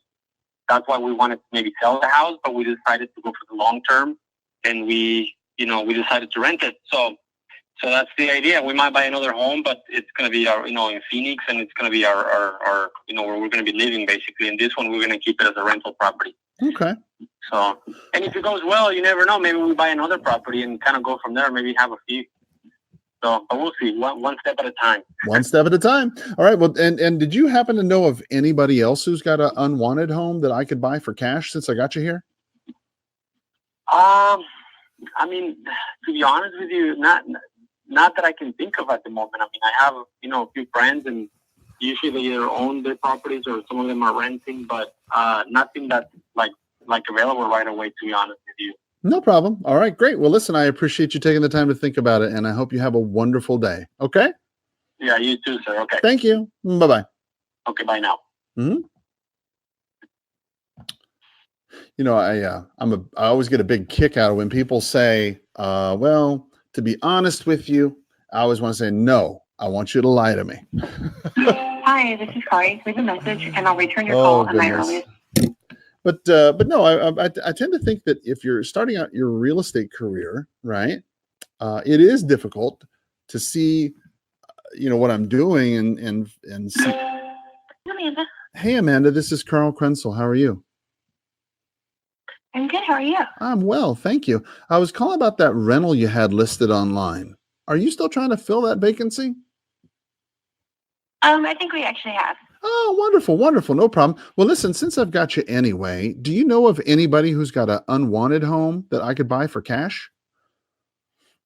I don't. Sorry. No problem. Well, I appreciate your time and have a wonderful day. Thank you. Okay. So, I mean, I even tried those little, what are those things called when you go to the grocery store? You put your kid's dirty butt in it, seat in the push cart thing, right? But yeah, I had my face right there where you could put your, put the dirty butt kid right there on my face. I even did that. Yeah, didn't get any, not a single lead. You know, I accept that this is not for everybody. I accept that this is not easy. I understand that it's not fun. Hello? Hello, this is Press speaking. Oh, hi. My name's Carl. I was calling about that rental you had listed online. Are you still trying to fill that vacancy? I am, yes. Wonderful. Okay. Well, again, my name's Carl Krenzel. I'm a broker here in town who buys property. I was calling because I work I'm with not interested. in me buying it or what? Well, no, we just bought it. It's an investment. Oh, you did? Oh, okay, cool. Well, good for you. I'm not in a hurry to rent it out either. So no problem. Well, really that's picky about our tenants. That's fine. Well, do you happen to know of anybody else who's got some unwanted property that I could buy for cash, perhaps? No. Okay. Well, listen. I hope you have a great day. You too. Thank you. Bye-bye. Again, don't get dissuaded. Yeah. Don't get dissuaded if they're immediately on the defensive or any of that. Look, you're just trying to get information. So many times when I was prospecting, and I think this is what made the difference for me, and I hope it'll help you. Okay. When I was prospecting initially, so for example, if you go to Sell More Homes Now on YouTube, all one word, Sell More Homes Now, that's my YouTube channel. If you go on that channel, you'll see that I made videos like, I don't know, 2012-ish or so, some time ago, right? And back then I did, and you'll even see some prospecting videos I did back then. And some of the prospecting I did back then was a lot different than I do now. Even from say 2012, 2011, 10, 9, 8. I mean, even as Hello? Good morning. This is Carl. How are you today? Hello? Hi, my name's Carl. Can you hear me okay? Hello? Yes. Can you hear me all right? I can hear you. Okay, no problem. Thank you.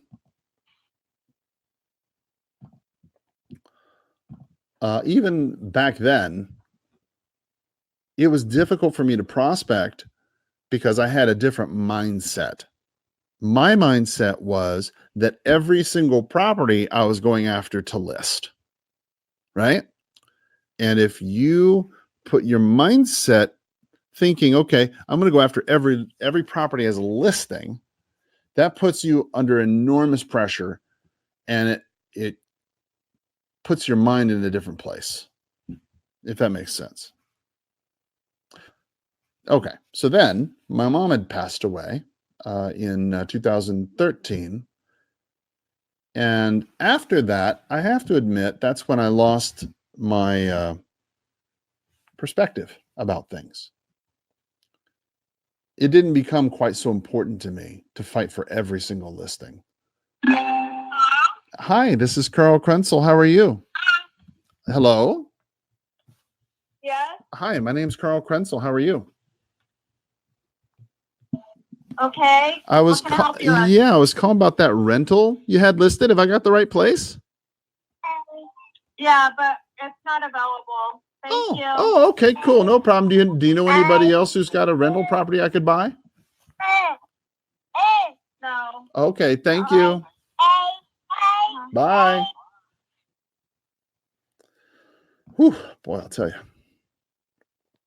So,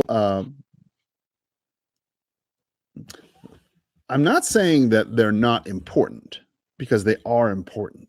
Listings. Hello? Hi, I was calling about that rental you had listed online. Is this the owner? Oh, it's been rented. Oh, okay, no problem.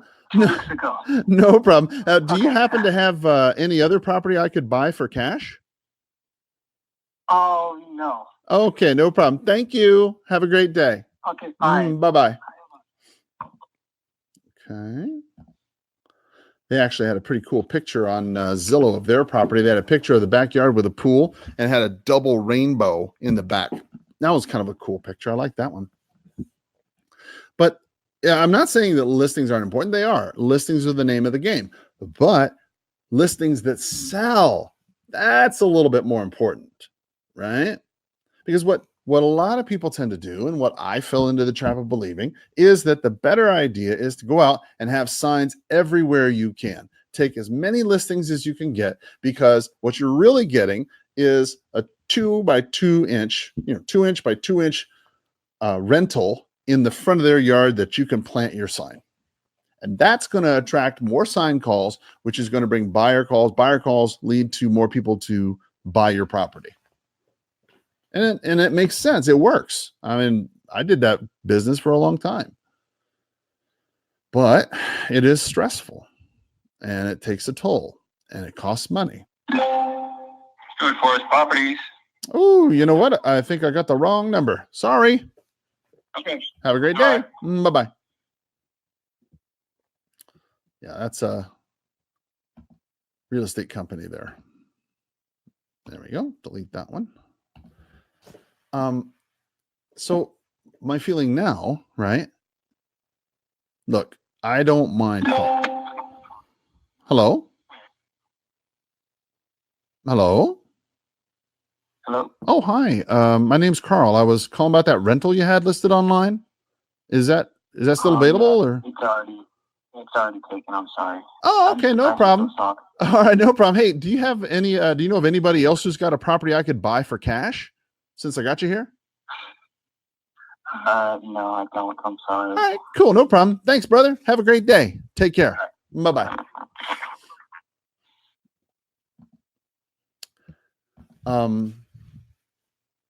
So one of the key things I think that you need to do, right, is understand there's a couple ways you can do this business.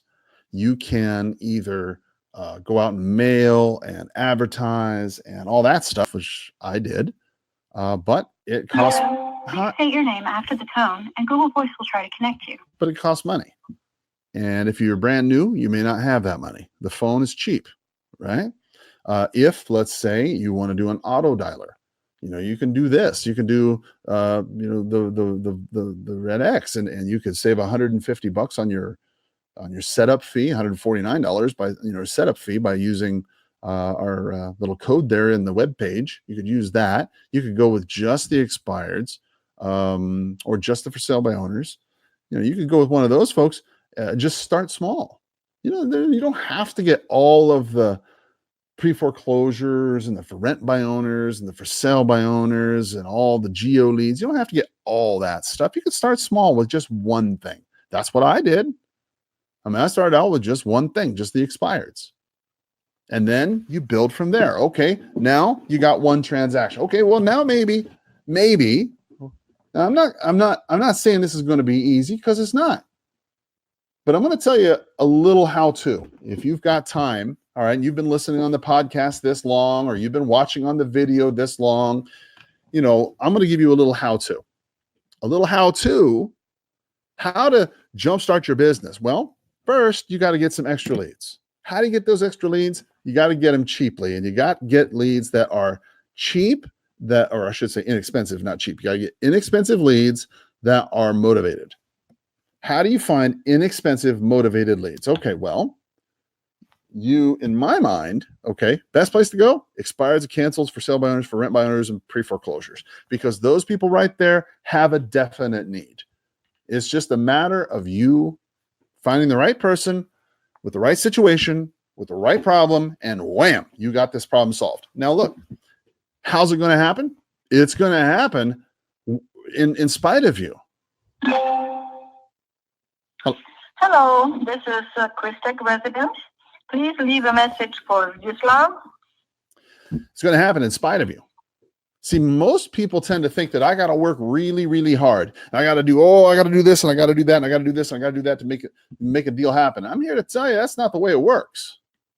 More often than not, if you talk to somebody, more often than not, they just kind of fell into the deal. They fell into it. They knew somebody who did this or did that, and the next thing you know, it happened. Maybe they called it for sale by owner. Maybe they called it for rent by owner. And the next thing you know, it happened, right? The good news is you never really know where that piece of business is going to come. Please state your name after the tone, and Google Voice will try to connect you. You don't know where that piece of business is going to come from, right? That's why I think a lot of times, I know many of you may not be Christian. I am, but I think God has a lot to do with that. God brings things into your life, right? And all you need is that one at bat, that one chance for you to prove you ain't messing around. You know what you're doing. And when you get that chance to prove yourself, whoo, the heavens better watch out. People don't even know what you're capable of. People don't even know what you can do until you try. Nobody believes in you. I get it. People. Hello. Hi, this is Carl Krenzel. How are you? Hey, I'm good. I'm not sure if I have the right place. I was calling about that rental you had listed online. Are you folks still trying to fill that vacancy? No, I've already rented it. Well, hallelujah. Good for you. Well, listen, since I got you anyway, do you know anybody else who's got an unwanted home I could buy for cash? No, I do not. No problem. Well, I'm listen, sorry. I appreciate your time. I hope you have a wonderful day. Okay. Okay, thanks. Thank you. Bye-bye. Getting into some of these rentals here that for whatever reason, a little bit older. But in any event, right, all you need is that one opportunity. And man, I've been there before. Trust me, I've been there where you've had people tell you they didn't believe in you. And that hurts. I've had that situation. I know where you're coming from when people say, they're losing faith because they don't see how this is going to end. It's not easy being the only one who believes in your dreams. But I'm here to tell you, it doesn't matter what they believe. It only matters what you believe. And I'm telling you. Hello? Hi, this is Carl Krenzel. How are you? I'm sorry, there? Yes, my name's Carl. I was calling about that rental you had listed online. Are you guys still trying to fill that vacancy? Oh, you mean you need the house for rent? Right. Yeah. Thanks. I'm not even going to bother with that fellow.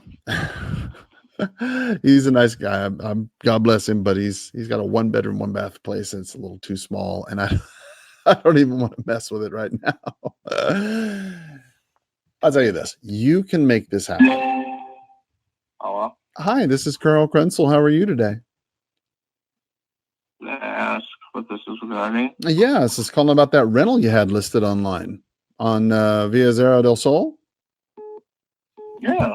Yeah, is that still for rent, or did you all fill that vacancy already? In the process. Are you interested in renting it out? Well, my name's Carl again. I'm a broker here in town who buys property, and I work with. I'm calling because I work with a lot of buyers and sellers and investors in the area. I was just calling to see what the long-term plans were with this property. I'll sell it to you $300,000. Write me a check. How much is it worth? $300,000. No. How much is it worth? You said how much you wanted. I'm asking how much is it worth. Because I got the money to write the check for it. I can do that if it's worth the money. Well, you're a real estate broker. Well, just because I'm a real estate broker doesn't mean I'm stupid. Doesn't mean I'm going to give my money away. Is it worth 300? No, I think it is. Okay. All right. Well, listen, pal, I appreciate your day, and I hope you have a wonderful one. Take care. Bye-bye. Take care, pal.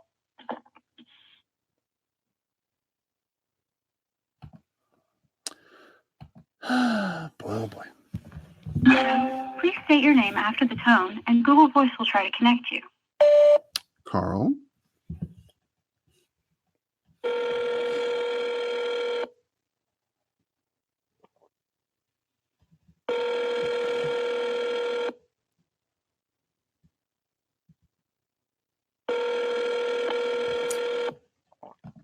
All right. There we go. Keep it pushing. Well, we called all the for rent by owners. Okay. So if you're keeping track, let's see. We've called all the for rent by owners. We've called all the for sale by owners. We called all the expireds, all the canceleds. Now let's call, let's see here. What do we have as far as new foreclosures? What do we have here?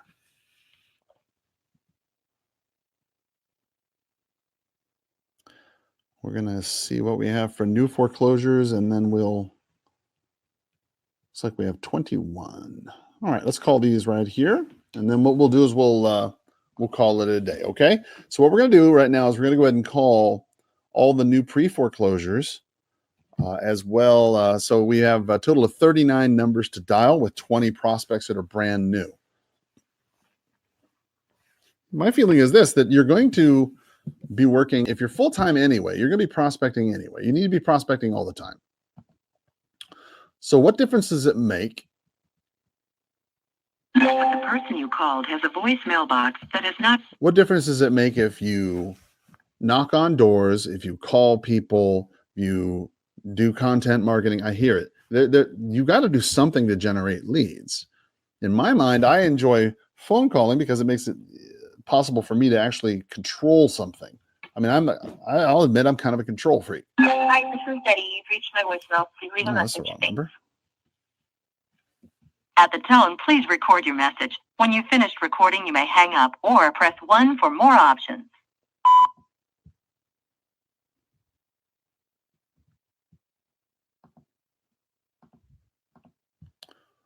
Right. There we go. But yeah, I mean, that's one of the things that makes it, when you're a real estate agent who invests, I think this is one of the things that gives you your power. This is what I wrote Real Estate Investing for Realtors for. I mean, if you're a real estate investor, you need to check this book out. It's $25. It's well over 100 pages of data of things that you need to learn that will help you integrate your real estate wholesaling business along with your listing business. If you're a real estate investor, if you're a real estate agent, I apologize. If you're a real estate agent, a realtor in particular, you have to know that you cannot. You have reached the Udall Law Firm. Our normal business hours are 8:30 a.m. to 5 o'clock p.m., Monday through Friday. If you know your party's extension, you may enter. You can't wholesale property or invest in property the same way as an unlicensed person can. There's certain things you need to do. And because of this, to avoid problems with the association, the problem with your broker, the problem with agents in your community, there's a few things that you ought to. The person you have called is currently not available. That you ought to implement in your business. And I wrote this book about that, and including in this book, we have links throughout the book leading through the podcast, as well as different webinars that I've held for the Council of Residential Specialists and other people to give you the information you need so that you'll ensure you do this ethically, profitably, and more importantly, politically correct. And when I say politically correct, I'm not talking about with the people in your community and what they think about you. No, what I'm saying is the agents in your community. Look, if you're trying to do this regularly, okay, and I mean more than once a month, okay, if you're trying to wholesale property, invest in property, flip property, list property, buy property, sell property, if you're trying to do all the things that you can do just shy of property management in real estate, if that's what you're trying to do in your life, I got nothing but kudos for you. I think congratulations to you. I think that's wonderful for you because you're exercising your license. That's what you're supposed to do. Your license. I'm sorry, this mailbox has not yet been set up by this. Your license, in my opinion, is a way to print money. I mean, if you're any good at this business, if you are any good, I know a guy up in Phoenix. Quick shout out to Scott Marlowe, great guy up. Hello, we are not available now. Great guy up in the Phoenix Scottsdale area. Works for EXP currently. Great man, love him half to death. Good guy. He can take listings like there's no tomorrow. Right? If you're that kind of guy, if you're the kind of guy or gal that has a lot of potential as a real estate agent, and you've got some connections, then you can use this language, this license to your benefit. You can buy and sell property, you can hold the property, but the more you do it, the better you are, the more hate you're going to get, the more problems you're going to have.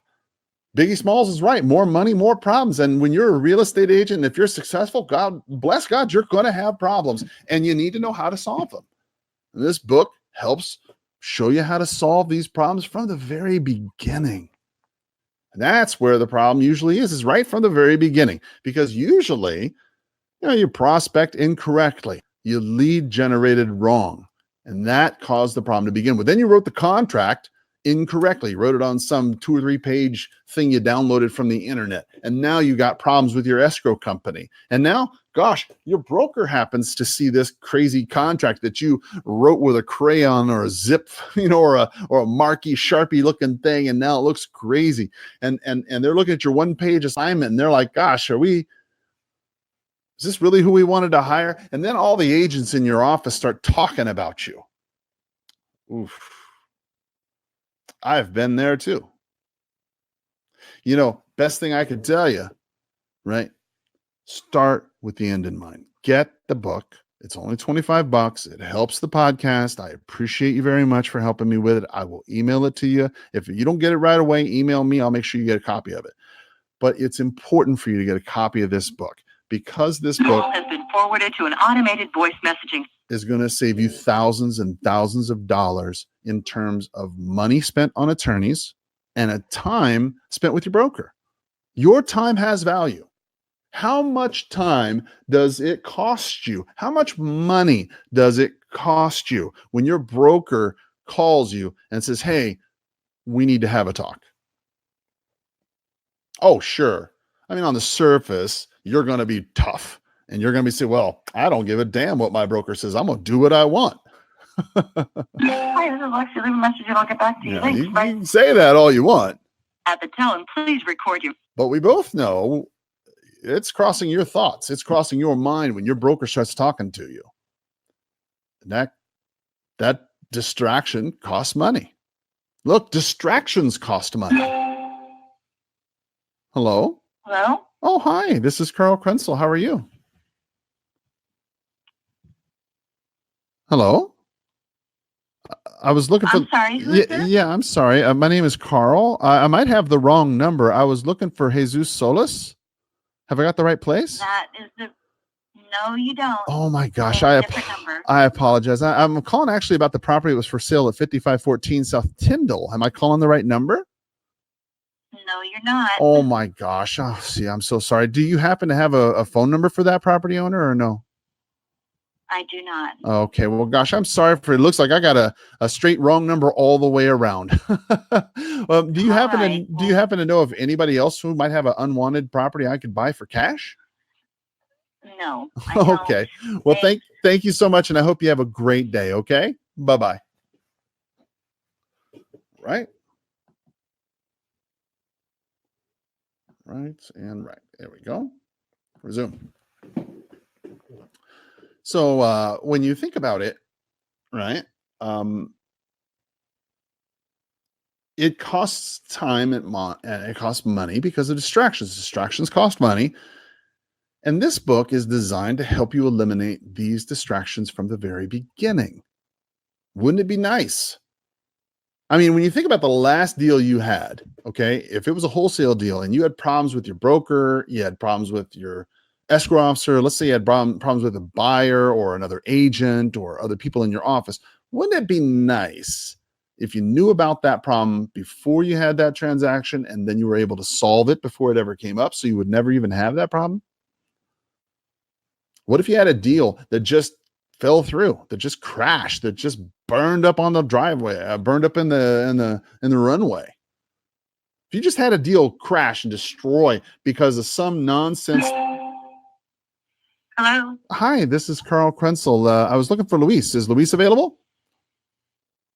You have the wrong number. Oh no. Oh, okay. Well, I was looking for Luis Pedrahita. Have I got the right address at all or number?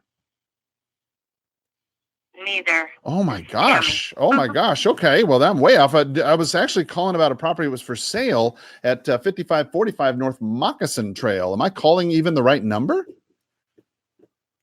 No. Oh no. Okay. All right. Well, do you even know anything about them or that property? No. Oh no. All right. Well, gosh, I'm so sorry. I'll update my records. Thanks. Since I got you anyway, do you know of anybody who's got a mister? All right. Well, she was pretty cool for hanging out that long. Good Lord, I would have hung up on me a long time ago. She was a pretty good sport for hanging out. That's for sure. All right. So, if you had a deal fall through, wouldn't it be nice to just have something that would have pointed out something you could have done right from the beginning so you wouldn't have to go through that problem?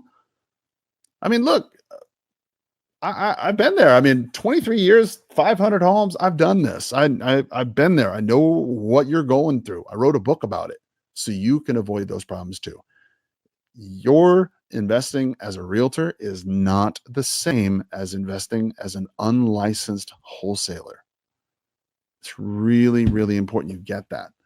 It's important that you get that because every single day that you act as an unlicensed wholesaler, as you know, please leave your message when you're a licensed realtor, it puts you even further in jeopardy.